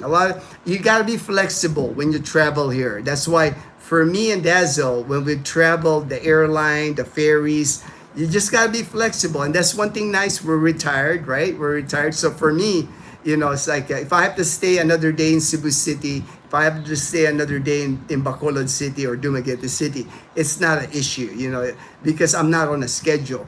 But if you're on a schedule, man, it's very tricky to travel on the ferries here. Cancellation on the ferry. All of a sudden, they can just announce, oh, there's a tropical storm that's like way out in the distance, but the area where you want to ride the ferry, they declare signal number 1. I mean, it could be sunny, no rain yet, but they declare signal number 1. That ferry is not leaving that port, you know. So those kind of issues here. That's why I tell people, if you're traveling here in the Philippines, if you want to experience the ferries, specifically the ferries, travel from January to May. You know, don't travel in July to November, because those are the months here, starting July to November. Chances of typhoons are common, you know, so keep that in mind, you know, as far as planning your vacation here. There's some good in the world worth fighting. Driving test rules may prove that fixers are still prominent. Yes, definitely fixers. You know, fixers in the Philippines are illegal. It's against the law to have fixers, but I don't think you'll ever get rid of fixers here in the Philippines. They're always going to be around. Good attracts good. Fortune, does anyone you know own a Lexus car there? I've never seen a Lexus, Captain Ron. Not here, not in Panay Island. I can't even say I've seen a Lexus in Iloilo City. Yeah, not a common car here. But the road narrow. Yeah, narrow. The roads are narrow here for sure, Pinayard. Love to take long drives. Should be nice. Yeah, that's the one thing I enjoy with our car. It's a 2019 Toyota Wigo economy car, hatchback. But one thing nice is I've taken it all over the Philippines. You know, it's like just so convenient and nice to have that air condition, good gas mileage. I think I get at least 50 miles to the gallon. It's a 3-cylinder car, you know, so very economical, you know, so I love it, you know. Highly recommend the Toyota Wigo if you're budget, you know. I paid $11,000 for my Toyota Wigo, brand new, out of they had to ship it from Manila to here to Aklan, but $11,000 for a brand new Toyota here. If you do it now, it's about the same price. It hasn't increased much in price. You can get, I think it's 680 now for a brand new 2027 or 2026 Toyota Wigo now. Still inexpensive for a Toyota. I mean, to pay 11,000 or 12,000 for a Toyota, to me, is awesome, because zero problems with our Toyota ever since I've owned it. You know, it's like we bought it November 2018, zero. Not a single thing has gone wrong with the car. I had to replace the tires. I had to replace the battery. But that's about it, man. It's like It's a great car, great car. Toyotas, anyway, got great reputation, and they know how to fix it here. There's a Toyota dealership here in Numancia. Pretty much anywhere in the Philippines, Toyota parts are easy to find. They know how to repair a Toyota in the Philippines. You know, that might not be an issue if you're bringing like a foreign car here in the Philippines that, you know, they're not used to it. You know, like if you bring like a BMW or something like that, you know, that would be hard to, unless you live in Manila, because they probably have a BMW dealership in Manila. But here in the province, that would be another issue. You're going to have a trouble finding a mechanic here. I remember that almost had the collision with a white car as you were outside walking, giving a tour. Gotta keep your head. Oh yeah, for sure. You gotta keep your head on a swivel here, man. I was just filming that video that, you know, like I said, I had the green, the walking man. I was filming in, you know, I was like walking on the pedestrian lane. I got the man, green man, you know, it's like walking, and this tricycle was like coming at me. I was like, dude, are you gonna slow down? And of course, he didn't slow down, so I had to jump ahead of him. I was like, ooh, man. How is Dazzle's motorcycle rental going? Right now, it's right there. Nobody's renting right now, so not a big deal. You know, it's an extra vehicle for us. You know, I'm not, you know, I ride it, you know, just to keep it going, just in the neighborhood or to 7-Eleven. But like I said, I'm not proficient enough riding motorbikes, so it's just nice for us to have. And then if somebody asks, if they need a rental, we would rent them for, you know, we only rent it to people we know. We're not going to rent it to just some dude out there. You know, we got to know the person in order to rent them, because it's, you know, it's kind of like our motorbike too. We had a pretty good deal when we bought it. It was like, it was less than $1,000. We paid like 50,000, because here that happens all the time, Captain Ron. People, you know, it's like they get tight with money. They need money right away, and they're getting rid of their stuff. You know, it's like this one is like a 2025 Honda Click.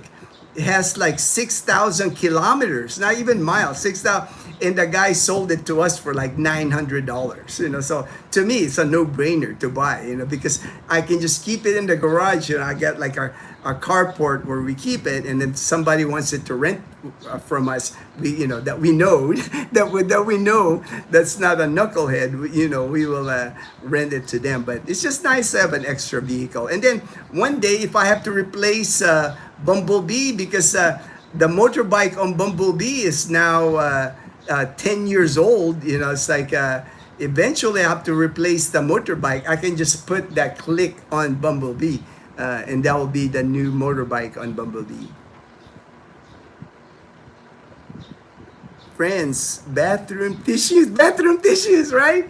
It's hard to find a bathroom here in Pinay Heart with tissue paper. You know, you gotta bring your baby wipe. You gotta bring your baby wipe. Remind them to carry them all the time. Go public. I used the half toilet in the province for the first time before I went back to the US. I was proud, hey man, that's all right, man. Vegas guys, that's all right. From Amazon. Yeah, if you know, those sprayers, you won't find them in the public restrooms. Maybe hotels, you know, people's homes. We got one in our home. We got that sprayer, but public restrooms won't have that. They won't have anything. They don't have toilet paper. They don't have a bucket of water, towel, whatever. They don't got nothing, man. You better bring like baby wipes with you. Nice to see you as always, Gino. Thank you, best. Hello again, Mac. Military flights, good if you are not on a, yeah, right? You know, it's just good in the Philippines. It's perfect to travel in the Philippines if you're not on a schedule. You know, if you're on a schedule, you're on a tight schedule on vacation, that's when the stress of the traveling in the Philippines will get to you.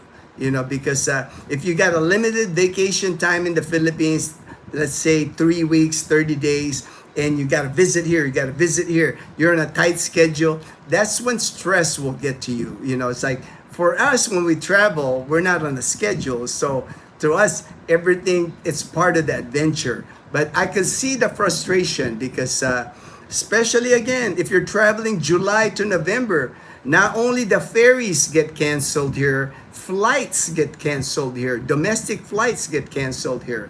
Um, so motorcycle, very aggressive again on the motorcycle. The other thing that sometimes upsets people here in the Philippines, I'm warned you already, is fees. Fees, fees. I've actually heard the Philippines being called the Philippines. You know, Philippines, like they got a fee for everything. You know, if you got to go to a ferry on the port, there's going to be like a port fee. There's going to be a Coast Guard fee. There's going to be a travel fee. You go to Boracay, there's an environmental fee. If you're processing paperwork, there's an express fee, processing fee. I mean, they're creating more fees that you can name it. So just expect that, you know. The fees are minimal. It's not like it's expensive. That's what I look at it. You know, it's like usually 100 pesos for a terminal fee, 50 pesos. You know, in Boracay, it's 150 pesos for terminal fee. To me, it's so minimal. I just pay it. You know, I don't sweat it. But I do know that that upsets some people, like with all the fees that they get you here. There's even a fee here in the Philippines. If you're on a tourist visa, you're a foreigner here. After 1 year of staying in the Philippines, if you reach the 1 year point, let's say you're in a tourist visa, you've stayed in the Philippines for 1 year. When you exit the Philippines, there's an exit fee. There's an exit fee. It's like, I think, 1,600 peso, 1,600 pesos if you're flying like in a budget, you know, if you're a coach, if you're flying coach. But if you're flying first class, man, it's like 2,700 just to leave the Philippines. Again, you know, just know that there are many fees that will surprise you in the Philippines. The Philippines. Yeah, I mentioned, like, if you're going on the ferry, especially Cebu City, more likely Manila is the same. The big hubs, if you're getting on those ferries, long lines on those ferries. I've been in a line from, like I said, when Dazzle and I, we were going from Cebu City to Bohol, and at least 100 plus people in line to get tickets on the boat. And we were trying to get on the boat like the morning.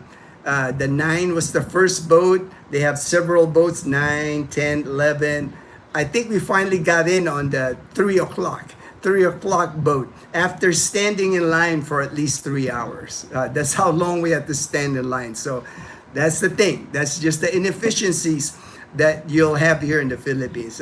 We made it kind of fun because there were other people in line with us. A lot of foreigners were in line with us when we were going to Bohol, and they could tell I'm a vlogger. I'm vlogging. So even the foreigners that were in line, they go, "Hey, well, welcome to Gino's vlog." They're, you know, so we made it fun, and that's just the thing. You know, it's like you know, don't get all frustrated. Go and get all stressed when you're in that situation. You know, it's like make the most of it. You know, make lemonade out of lemons is the way I approach things, because it's not going to improve your situation if you get like all upset, all stressed, put you in a bad mood.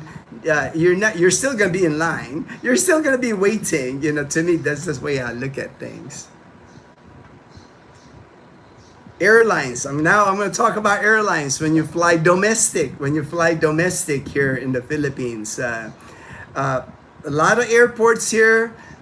There are some nice ones. I know Bohol Airport. I know it's pretty nice. Iloilo City's got a pretty nice airport. But there's airports that are not, you know, kind of dated on the airport. When you go to the security check at the airport, they always tell you, even on the domestic flight, when you're flying out of the Philippines, try to get there 2 hours ahead of your flight. Me, I always go 3 hours because I always anticipate something happening that will cause delay. And Because here, the minute you enter the airport, you're gonna go through a security check. One security check with your baggage, everything. You're gonna check. You go through they'll wand you. Your bags are gonna go to the X-ray. One security check, right? That's not the end of it. That's not more often than not. There's going to be another check. You're already inside. You get in the airport right at the door. There's a check there. There's a line of people out the door. You get in there. You get in the airport. You go to your counter or whatever. You check in if you got to check in luggage or whatever. After that, there's another check that you gotta screen again. They're gonna screen it. They make you take off your shoes and all that. And a lot of times, just my experience, Dazzle always mentioned this to me. A lot of times, the people like in the U.S., the TSA, same thing here in the Philippines, they always seem to be not the nicest people. I guess it's a stressful job working that job because you're dealing with a lot of customers. Some of them irate customers, and some people are in a hurry. What's taking so long? With the checks and all that. Maybe a pressure job. So a lot of times they're not the nicest people. The ones that are checking the screening, and all that.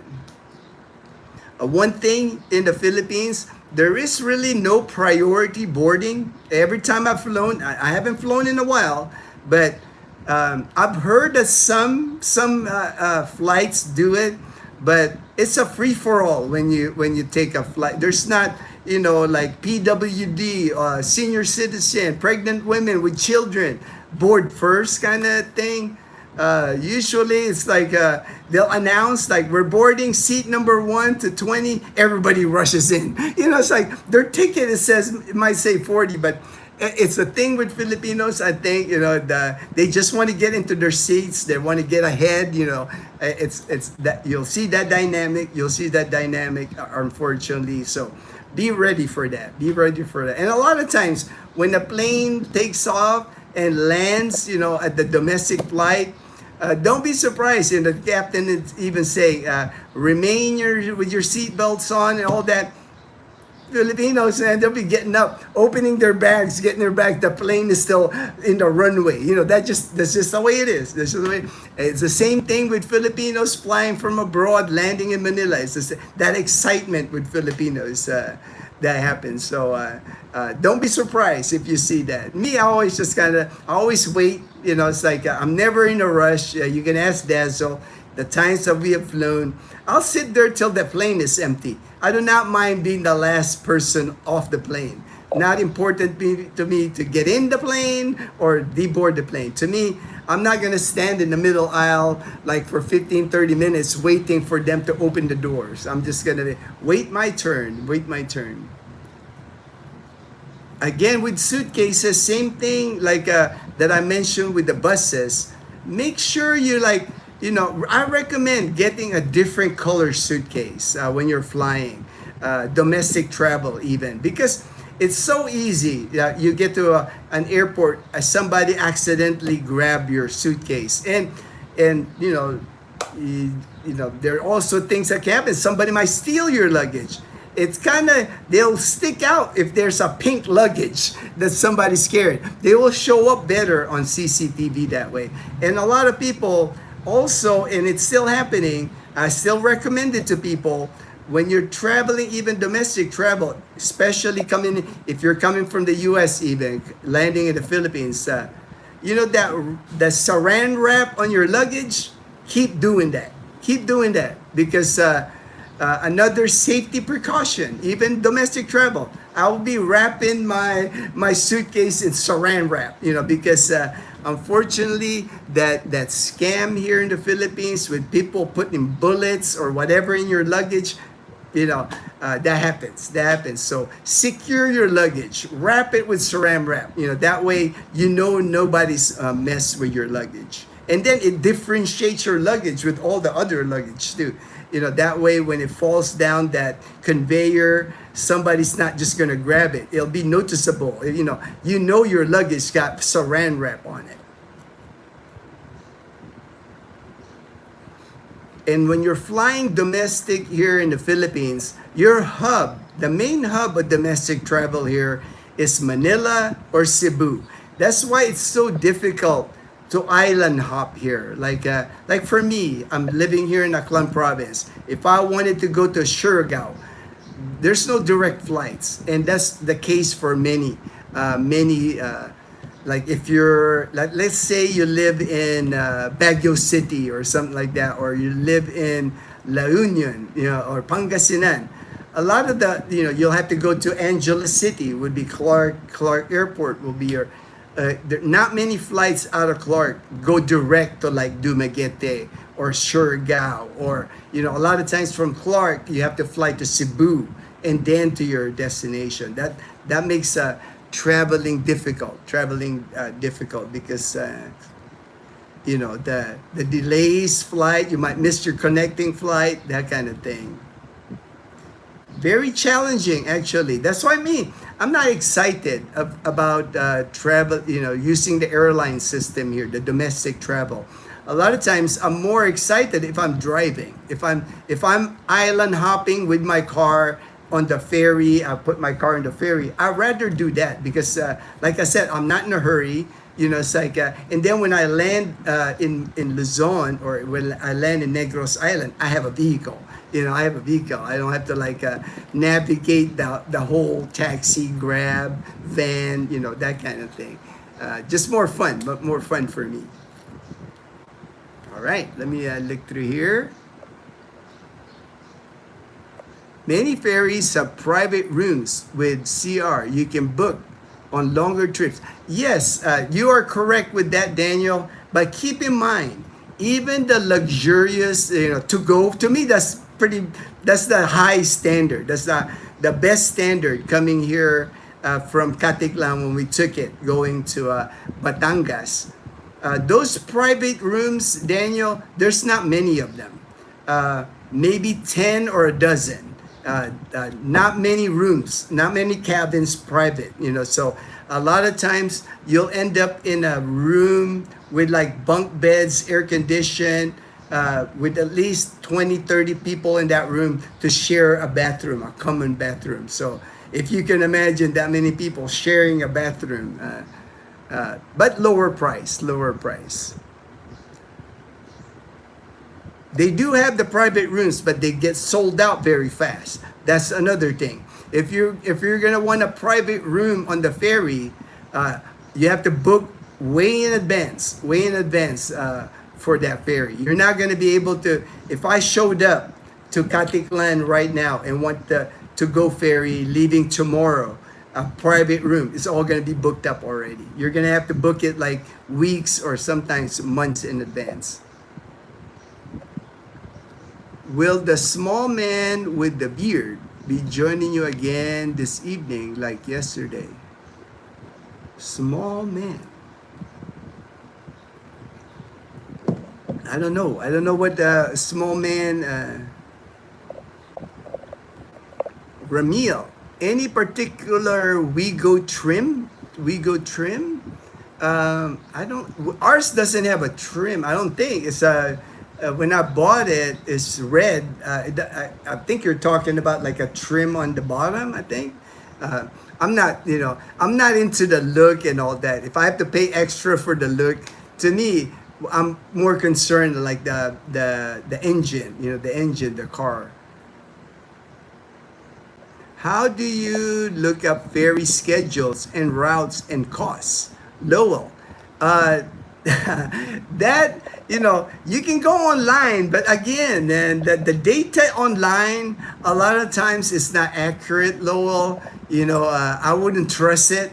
Like if I'm gonna go on a ferry, like if I'm leaving to Caticlan, I would go to the to-go office. There's a to-go office in Caticlan. I think they have a to-go office here in Calibo. Travel agents, usually they stay on top of schedules with the ferries, but if you try to do it yourself with the websites, they might give you misinformation. It's like that's the bad thing with websites here, giving you information about things. A lot of times those websites don't get updated. you know, your best route if you're really interested on the ferries, like the higher end ferries that to go to the people that book it. There's usually booking offices where you go, like in Cebu City. I'm sure there's a booking office. Iloilo's got a booking office if you're interested on the schedule. But for most people, like for me, we just show up. We just go there, you know. Like if I'm going to Negros Island, let's say tomorrow, I would just show up the day before, go up there to the port, and then start asking at the port, start looking at the schedule, and then if there's a ticket available for the next day, that's how I would buy it. Lexus van type. Recently on my trip. Oh, nice. Yeah, if you're in Luzon, more likely, man, everything's available in Luzon, Daniel, you know, because of the Manila people. Everything, you know, any car in the world probably is in Manila, including Harleys, including exotic Lamborghinis even. You know, they got that stuff in Manila, man. Is your bike rental a scooter or manual? It's a scooter. It's a scooter. Automatic, Honda Click, automatic. I don't know how to ride a manual motorcycle. Like I said, I've never rode motorcycles in the US. Even Bumblebee's are automatic. Pinay, how much cash do you usually to carry when you're going out? Especially if the stores aren't accepting cards nor Apple Pay. Usually I carry about 5,000 pesos in my wallet, about $90 I carry. I do have GCash on my phone, so I always keep about 10,000 pesos on my GCash. So that's easily used. Your GCash on your phone, accepts it more than credit cards, especially in the province. In Calibo, very few establishments accept credit cards. Do you know Michael who moved from the US to Dumaguete? He's a great guy. He's a great guy. If you're talking about, I think Mike, was that Philippine, I've seen videos. The one I know, the one I'm friends with is Michael S. Michael S. He vlogs all the time, walking. He's a good friend of mine. We're brothers, pretty much. We talk to each other all the time. We video call each other. Joe, I have heard other bloggers complaining about all the fees that they are charged for everything. It seems like you get charged a fee for paying a fee. Yeah, that's why I'm saying it's called. They start nicknaming the Philippines the fee, FEE, Philippines. You know, it is the way it is. But like I said, the fees are so minimal. You know, it's like 50 pesos here, 100 pesos here. To me, I don't sweat it, man. You know, it's like if they charge me 100 pesos processing fee or 200 pesos express fee, I give it. I don't stress over it. People make big deal a lot of times of, to me, minimal things.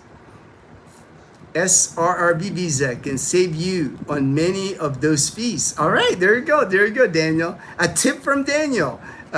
You're exempt from the fees if you got SRRB visa.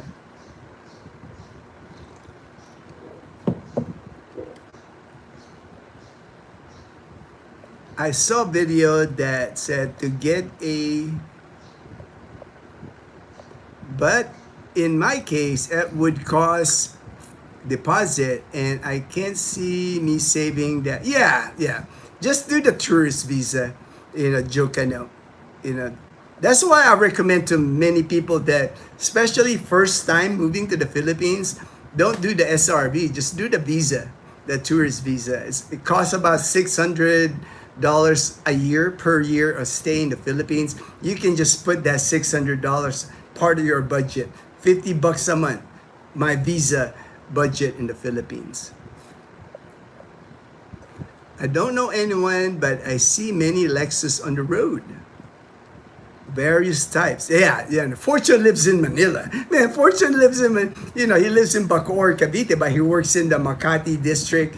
the business district of the Philippines, man. They got some fancy cars in there: Lexus, Mercedes, BMW. There's some money. There's some serious money in those areas. Sorry, stepped out. 2 car insurances. All right. Vegas, SRV for military. Yeah, I know. That's why it's attracting a lot of us military veterans with pensions here in the Philippines. Because SRV is affordable for veterans. Isn't it Toyota? Comparison to Lexus, Toyota is common in the Philippines as far. Yep. Yes, Lexus, luxury brand of Toyota. Lexus, luxury brand, Toyota.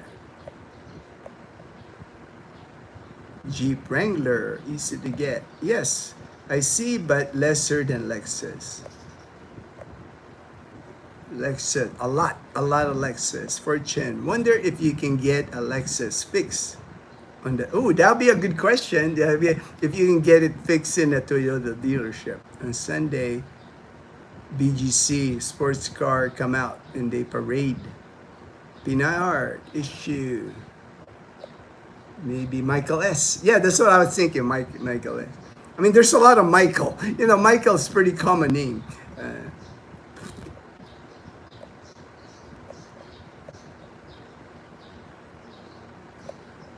Sample. All right, I got to the bottom. What's the most comfortable car that you have? All right, so let me see here. I talked about the airlines, domestic travel. So that's it. I think I hit all vehicles of travel.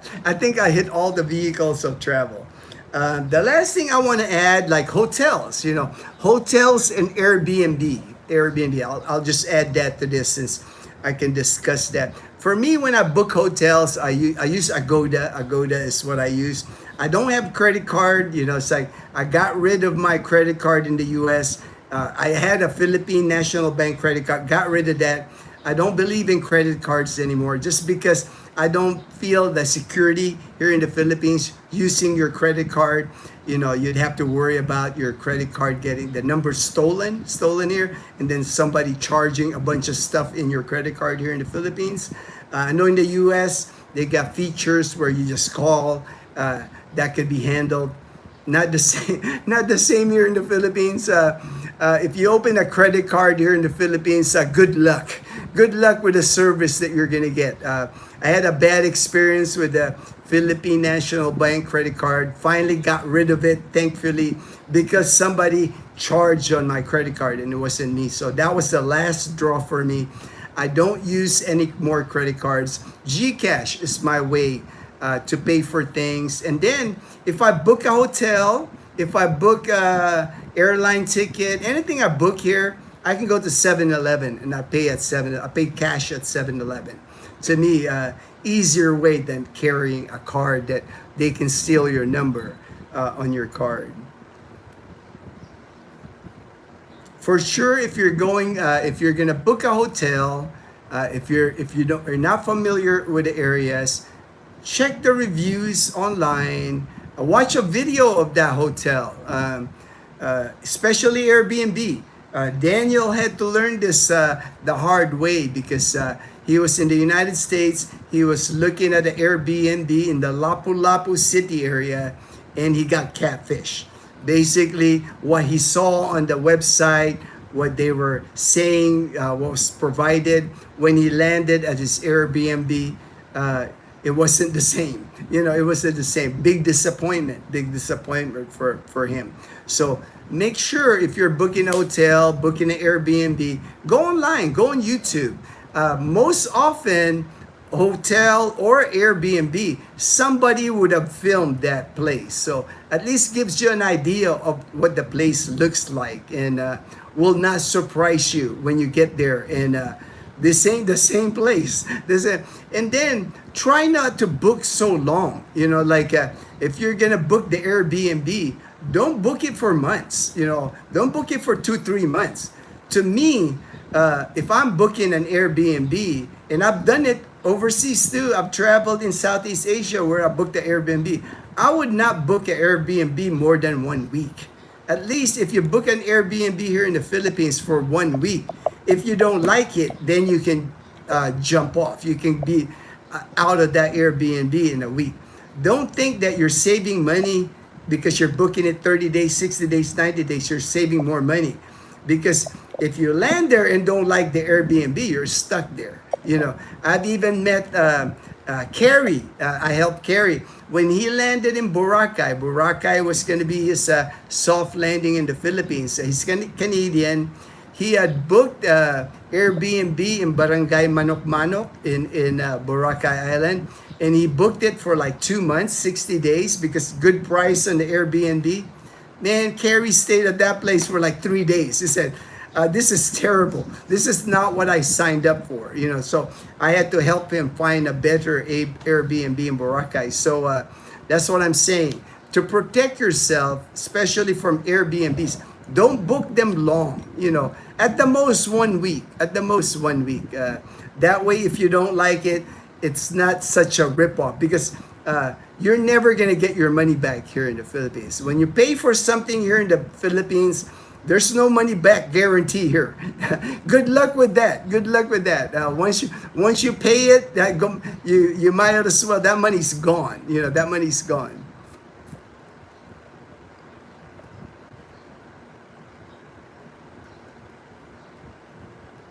I sent a link in. I don't use that LinkedIn, man. I haven't used that account in many, many years, at least 10 years, man.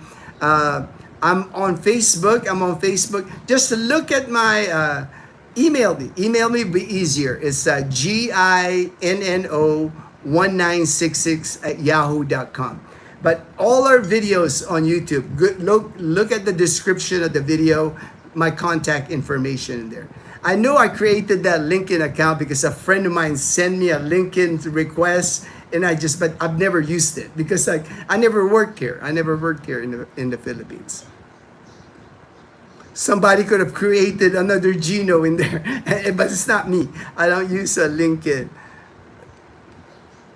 I use Agoda also for Panglao trip and last year Boracay trip. Then Airbnb for overnights. Yes. Has to pay about $37 a month, approximately. There's about $50 a month. So not much savings for a large deposit. Oh, okay. I didn't know that. I didn't know that they have a monthly. To me, I've never really studied the SRV because to me, it's a big commitment. It's a big commitment, especially with those $15,000 deposit. I would never sign up for that. Unless I'm rich, unless I have a lot of money, you know, it's like I would never sign up for that, man. Just do the tourist visa.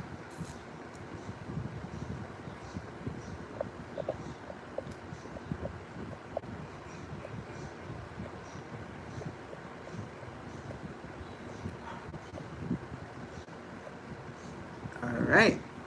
Great advice on the Airbnb, Paul. All right. Yeah, it just protects yourself, man. You know, it's like no need to like book those Airbnbs for like even a La Casa Española, right? I always recommend La Casa Española to people that want to live in Calibo.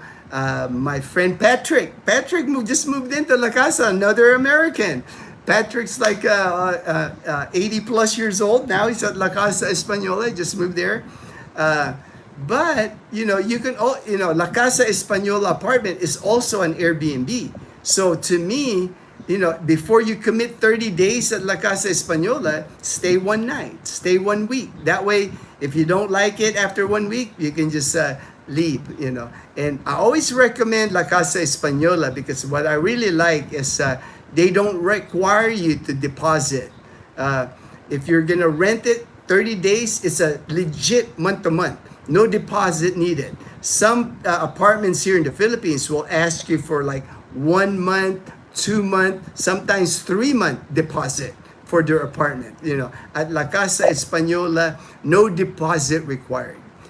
Strictly month-to-month. You basically pay for the month. The next month, your rent is due. You pay for the next month, you know. To me, that's a legit month-to-month rental. My entire trip to Clark, Angeles, in Clark was nowhere near what was shown by Agoda.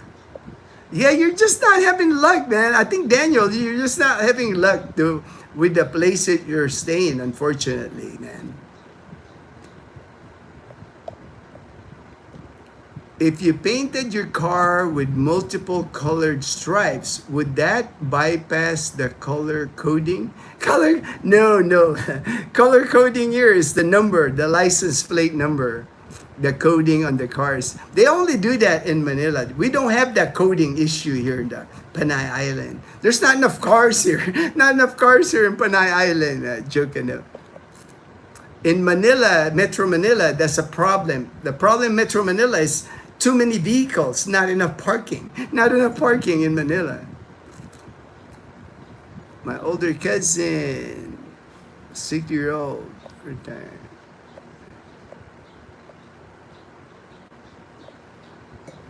A misnomer.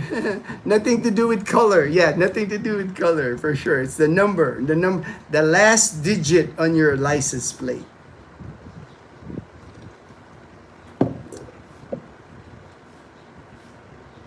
Pickup.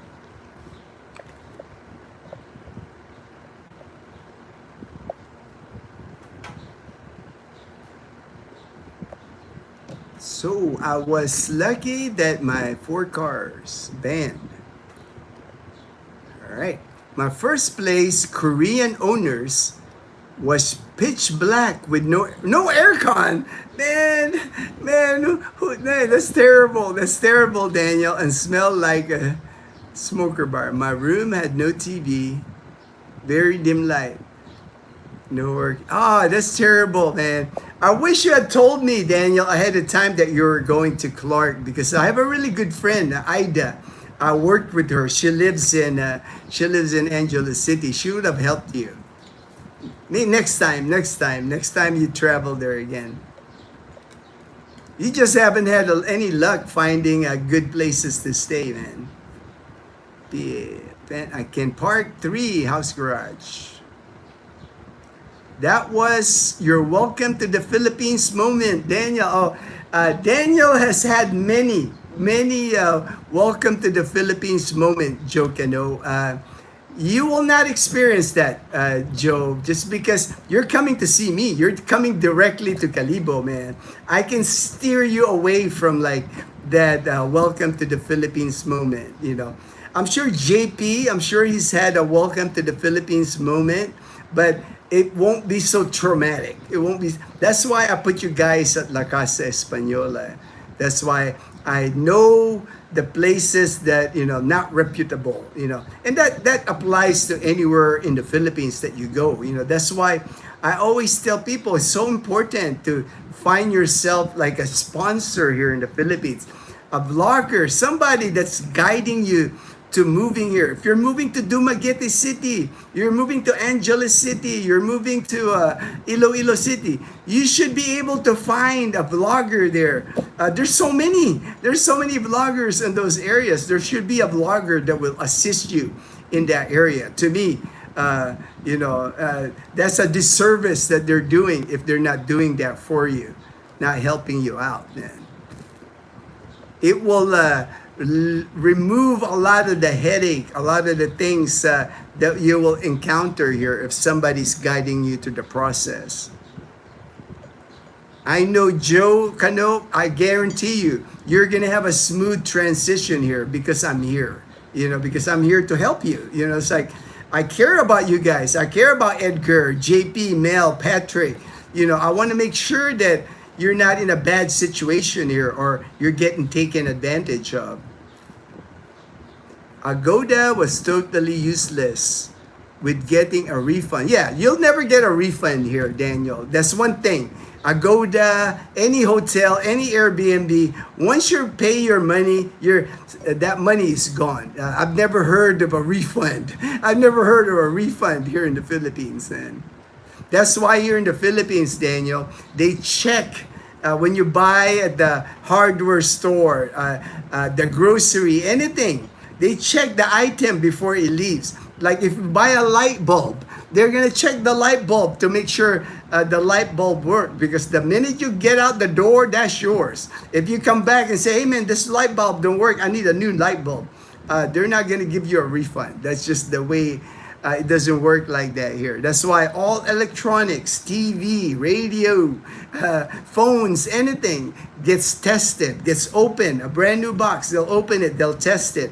Because once you receive it, you might get a 7-day guarantee, but after the 7 days, very difficult to return anything here. Get a Toyota Hilux Champ that's built like an RV. Not bad for Chen. We are so blessed to have Gino. We truly. Oh, thank you, my brother. And to me, that's been my purpose, man. My purpose.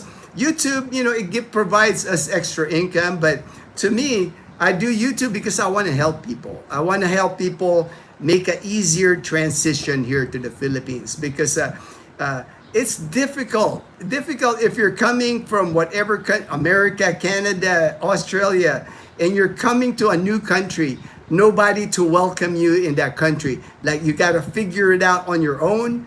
Man, that's difficult. That's difficult. It's like that's when you attract scammers. You're gonna because they know you don't know anything about the area here. You can watch 100 videos, but I'm telling you guys, when you come to the Philippines, once your boots on the ground, it's totally different. I'm sure Daniel understand that now, where you can watch so many videos of the Philippines, but once your boots on the ground, it's another story once you get here. Are there to help us? Yes, I'm here to help. I'm here to help. I love helping people. I love making sure. I want people to come to the Philippines and have a good impression of the Philippines. I don't like it when I hear Philippines is terrible. Philippines is a bunch of people scamming people. I do not like hearing that. That's why I do my part. If one person has a good experience, I'll help that one person. At least that one foreigner that came here can't say that. I'm sure JP can't say that. Edgar can't say that. Mel can't say. There's people that I help here that, hey, I know they're grateful. It's like they express their gratitude, and I know that we're not adding to the people that got a bad experience in the Philippines. Thanks to Gino. Thanks, Daniel. Thanks. The legend. I don't know about a legend. I don't know about the legend. But I just want people to have a good impression of the Philippines. We already get so many negative about the Philippines. I just want to do my part. If one person likes the Philippines because of me, I'm thankful for that, because we need more people thinking the Philippines is a great place, because I do know the Philippines is a great place. Like I've said many times, if you're on a retirement budget, you didn't save money for one way, reason or another, maybe you went through a divorce, whatever, you don't have savings, all you got at age 62 is Social Security, and all you have is 1,700, that's all you got, you can get a good life here in the Philippines. I can't say that if you're in America. If you have no savings in America, chances are you're gonna get in debt in America. If all your money is $1,700, the average Social Security is survival at that point. People are living in vehicles in America because they have a low Social Security. Whereas here in the Philippines, you can find a good life here in the Philippines, and I know people now. I can see it. When I see them, I see people happy. It's like I got a message from Patrick yesterday, and he was just he moved to La Casa Española, and he says he's just so thankful. He says, man, I'm blessed that I made it here. He had been living in his car in the United States for 3 years. He's been living in his car. Now he's got a furnished apartment, 1 bedroom, air conditioned. The complex is really nice. The people cleaning the complex. He can walk around Calibo. He's meeting expats. There's other Americans in his building, and that he can communicate with. In the United States, he was telling me, When he was living in his car for 3 years, they look at him as he's homeless. Nobody wanted to do anything with him because, oh, you're living in your car? It's like you're a failure. You're a loser. That's how people look at you when you're living in your car as a senior citizen in the U.S. But now he can have a good life here. And those are the kind of things I want to do, man. I want to help those people that can find better lives here. I am going to try with my Navy Fred travel credit card for refund. Gino, how is Dazzle Land coming along? She's got many fruit trees now. We got papaya the other day because mom had gone to Katiklan, so she came home with like papaya for us.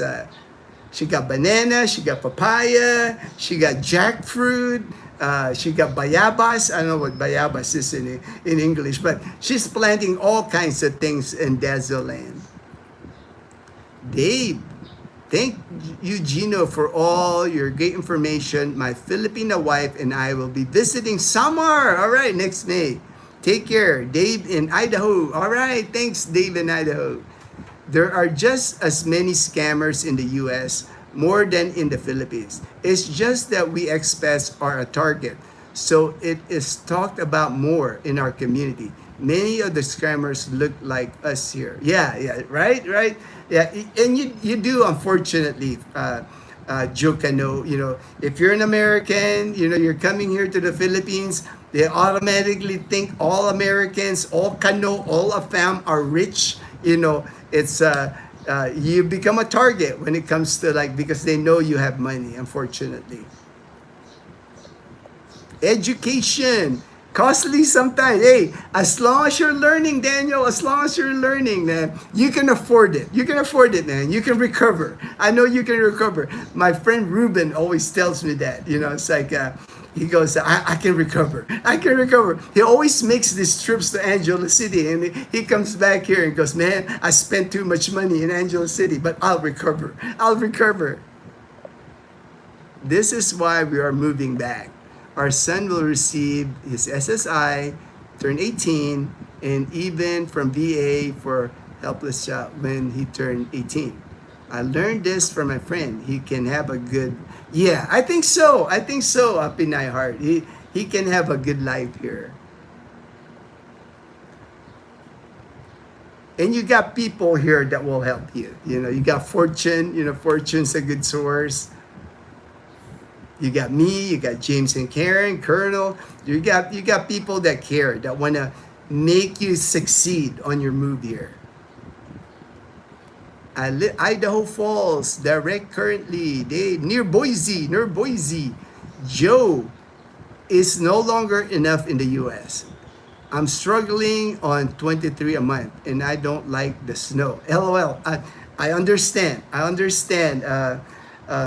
the common thing that when people contact me, first they contact me on my email. I do a video call, audio call, or whatever, and that's what Americans coming that want to move here. That's the first thing I hear from them.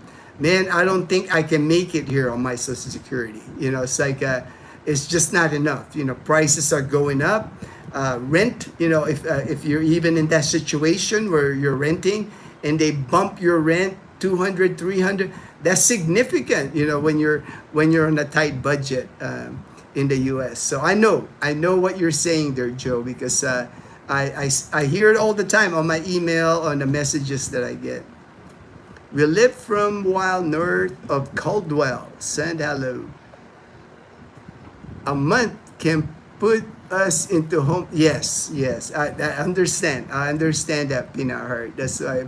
But like I said, here, $1,700. If you live here in Calibo, you can have a good life here, man. You'll have money to go eat out. You can have a weekend stay in Boracay on that budget a month. You can Merle is a perfect example, man. Merle is in Boracay Island in a furnished studio apartment, and his budget every month is $1,000. and he's able. So if he's able to do it on $1,000 in Boracay, I know you can even do it less in Calibo, because Boracay Island is a tourist destination. So if you become frugal, if you're disciplined, that's $1,700 easy for you to save 500 to that every month and build your medical emergency fund, because that is one thing I always tell people that they have to address. You might be able to afford 1,500, you might be able to afford 1,700 over here, maybe even less, but you have to have a medical emergency fund. Unfortunately, Medicare is not accepted here in the Philippines, so you have to plan for that. You know, if you got a lot of illnesses, to me that disqualifies you for moving here in the Philippines, because at least in the US you got Medicare, you got support medical wise. Because here, if you come here without any money and you're on a $1,700 budget, you really have to be frugal the first couple of years to build up your medical emergency fund here. It can be done, but it'll require discipline on the person's part here. Not a failure. Some people do it by choices. They can take showers at Planet. Oh, I understand, Derek. I actually was thinking about doing that, you know, with Dazzle at one time, because, you know, when the craze of the van life, you know, it's like, I would have done that actually when I was living in Arizona. Had I known people were doing that back in 2010, you know, it wasn't as public that people were doing that. I would have done that, you know, to save money, save money on rent.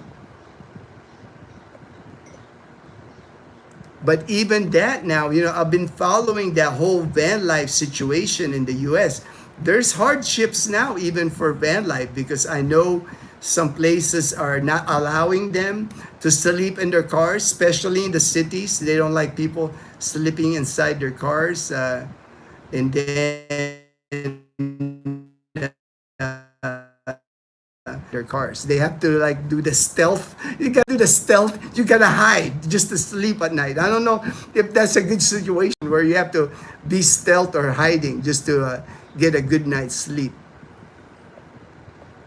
Thanks, Brother Gino. I've also found out the VA can reimburse. Yes, FMP program is what reimburse veterans in the Philippines. I heard a car only take 2 weeks for registration, takes 2 weeks for motorbike, 2 months. Is this true in the Philippines? Motorbike and tricycle for registration, I think you're talking about buying brand new. If you're buying brand new, there is an issue with that. I'm not gonna lie. If you're buying a new motorbike, a new car, it does take time. It does take time here in the Philippines. Depending where you live in the Philippines, the processing with the land transportation in the dealership sometimes do take a while here. Me, I never had an issue because for me, people even say they didn't drive their motorbike or they didn't drive their car. That never happened to me. You know, it's like with our car, when I bought it at the dealership here, they give you temporary tags, and then if it's set, 1 week temporary tags, before it expires, I just went back to the dealer, got another temporary tag. Same thing with the motorbike. But I do know different provinces in the Philippines, they handle it different. So it's not one rule for the entire Philippines. Leasing a house at the start of COVID, 1,200, then was told it will be here increased to 2,000. Yeah, you won't see that here. Not a dramatic from $1,200 to $2,000. Rent here doesn't increase like that. I'm glad you didn't do van life. I'm so happy you found your Pinay. For sure. Yeah. Is Arizona life friendly? Arizona life friendly. Must be the vlogger. Was that a vlogger that does the van life? I know when I start following the van life, those people doing it in the U.S., a lot of them it was in Arizona because they do winter. Winter in Arizona is pretty mild, so a lot of van lifers. Quartzsite is a very popular place in Arizona. That I won't live like living in the province because there aren't American restaurants to eat at. I live in the province in the US and rarely eat at a restaurant. So no biggie, yeah. It won't be a problem like here in Aklan province, Capiz province, Antique province, Iloilo, there's plenty of American food. It's not a lot of cafes, the pasta, pizza, burgers, very common food now. Van life is a risk. That's what I'm seeing now. For sure. When you break down, and then you got to protect yourself in van life. If I did van life in America, I'm gonna have a weapon in the car, in the van. You can't just be doing van life without any weapon. That's more than enough here.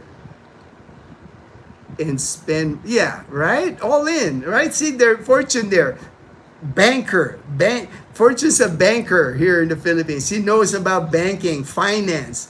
And in the province, $1,000, 60,000 pesos, plenty. You can live on that. As long as you're disciplined, cook your own food, Shop at the public market for produce, fruits, Go to the local bakeries.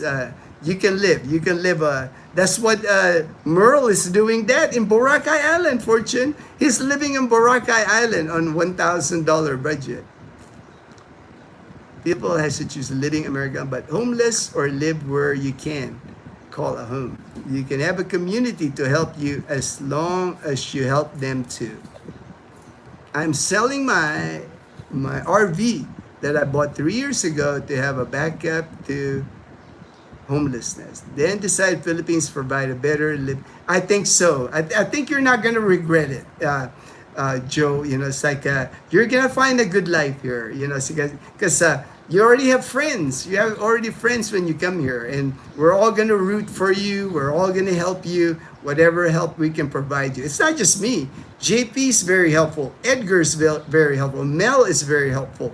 Because we have a common thing, the Panay Posse. We want to be happy here. We want to be we want to add you to the success story when you move here. It's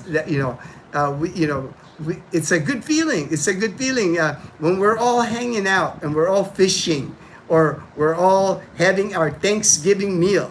We all have something to be thankful for, that we made it. We made it in retirement. We've found a good retirement life here. Is van life friendly? Yeah. I think out of all the states in the United States, Derek, Arizona is probably the friendliest when it comes to van life. Quartzsite, there's a lot of BLM land, and a lot of people do it. In Arizona. People from different parts of the United States, especially the cold climate, they come down to Arizona during the winter because mild winter. I lived in Arizona for 7 years. Doable. You can live in a car in Arizona during the winter. It's not that as cold as it is. If you're doing van life in Montana or Wyoming in the winter, it'll be hard to survive that. Same year, Joe Canoe, getting my RV ready to sell and moving. All right, move to Gino. I don't know about Gino's Island, man, but come on, Captain Ryan, join the Panay Posse here. Nomad Brad converted a box truck in his tiny home. Joe Cano, we are selling out trailer 2. Man, everybody's got a trailer. Everybody's got an RV. Man, I would love to have one of those RV or trailers here in the Philippines. That's becoming more popular now. People are doing the van life here, but more like a vacation, more like a weekend getaway. They're starting to build like camping for camping on the weekends as their vehicle.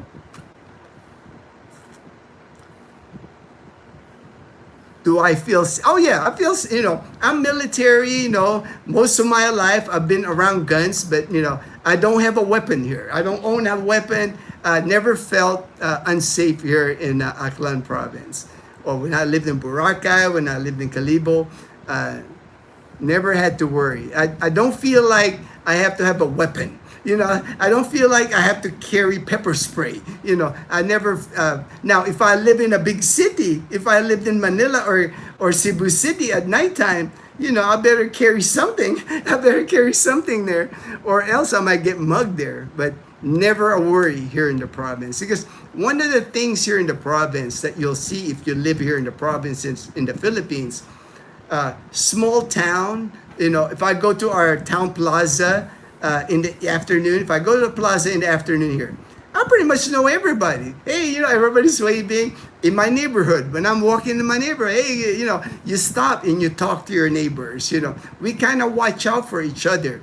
If you're like a criminal element, like especially in our gated community, you're gonna stick out. We got a gate guard. You got to pass the gate guard for one.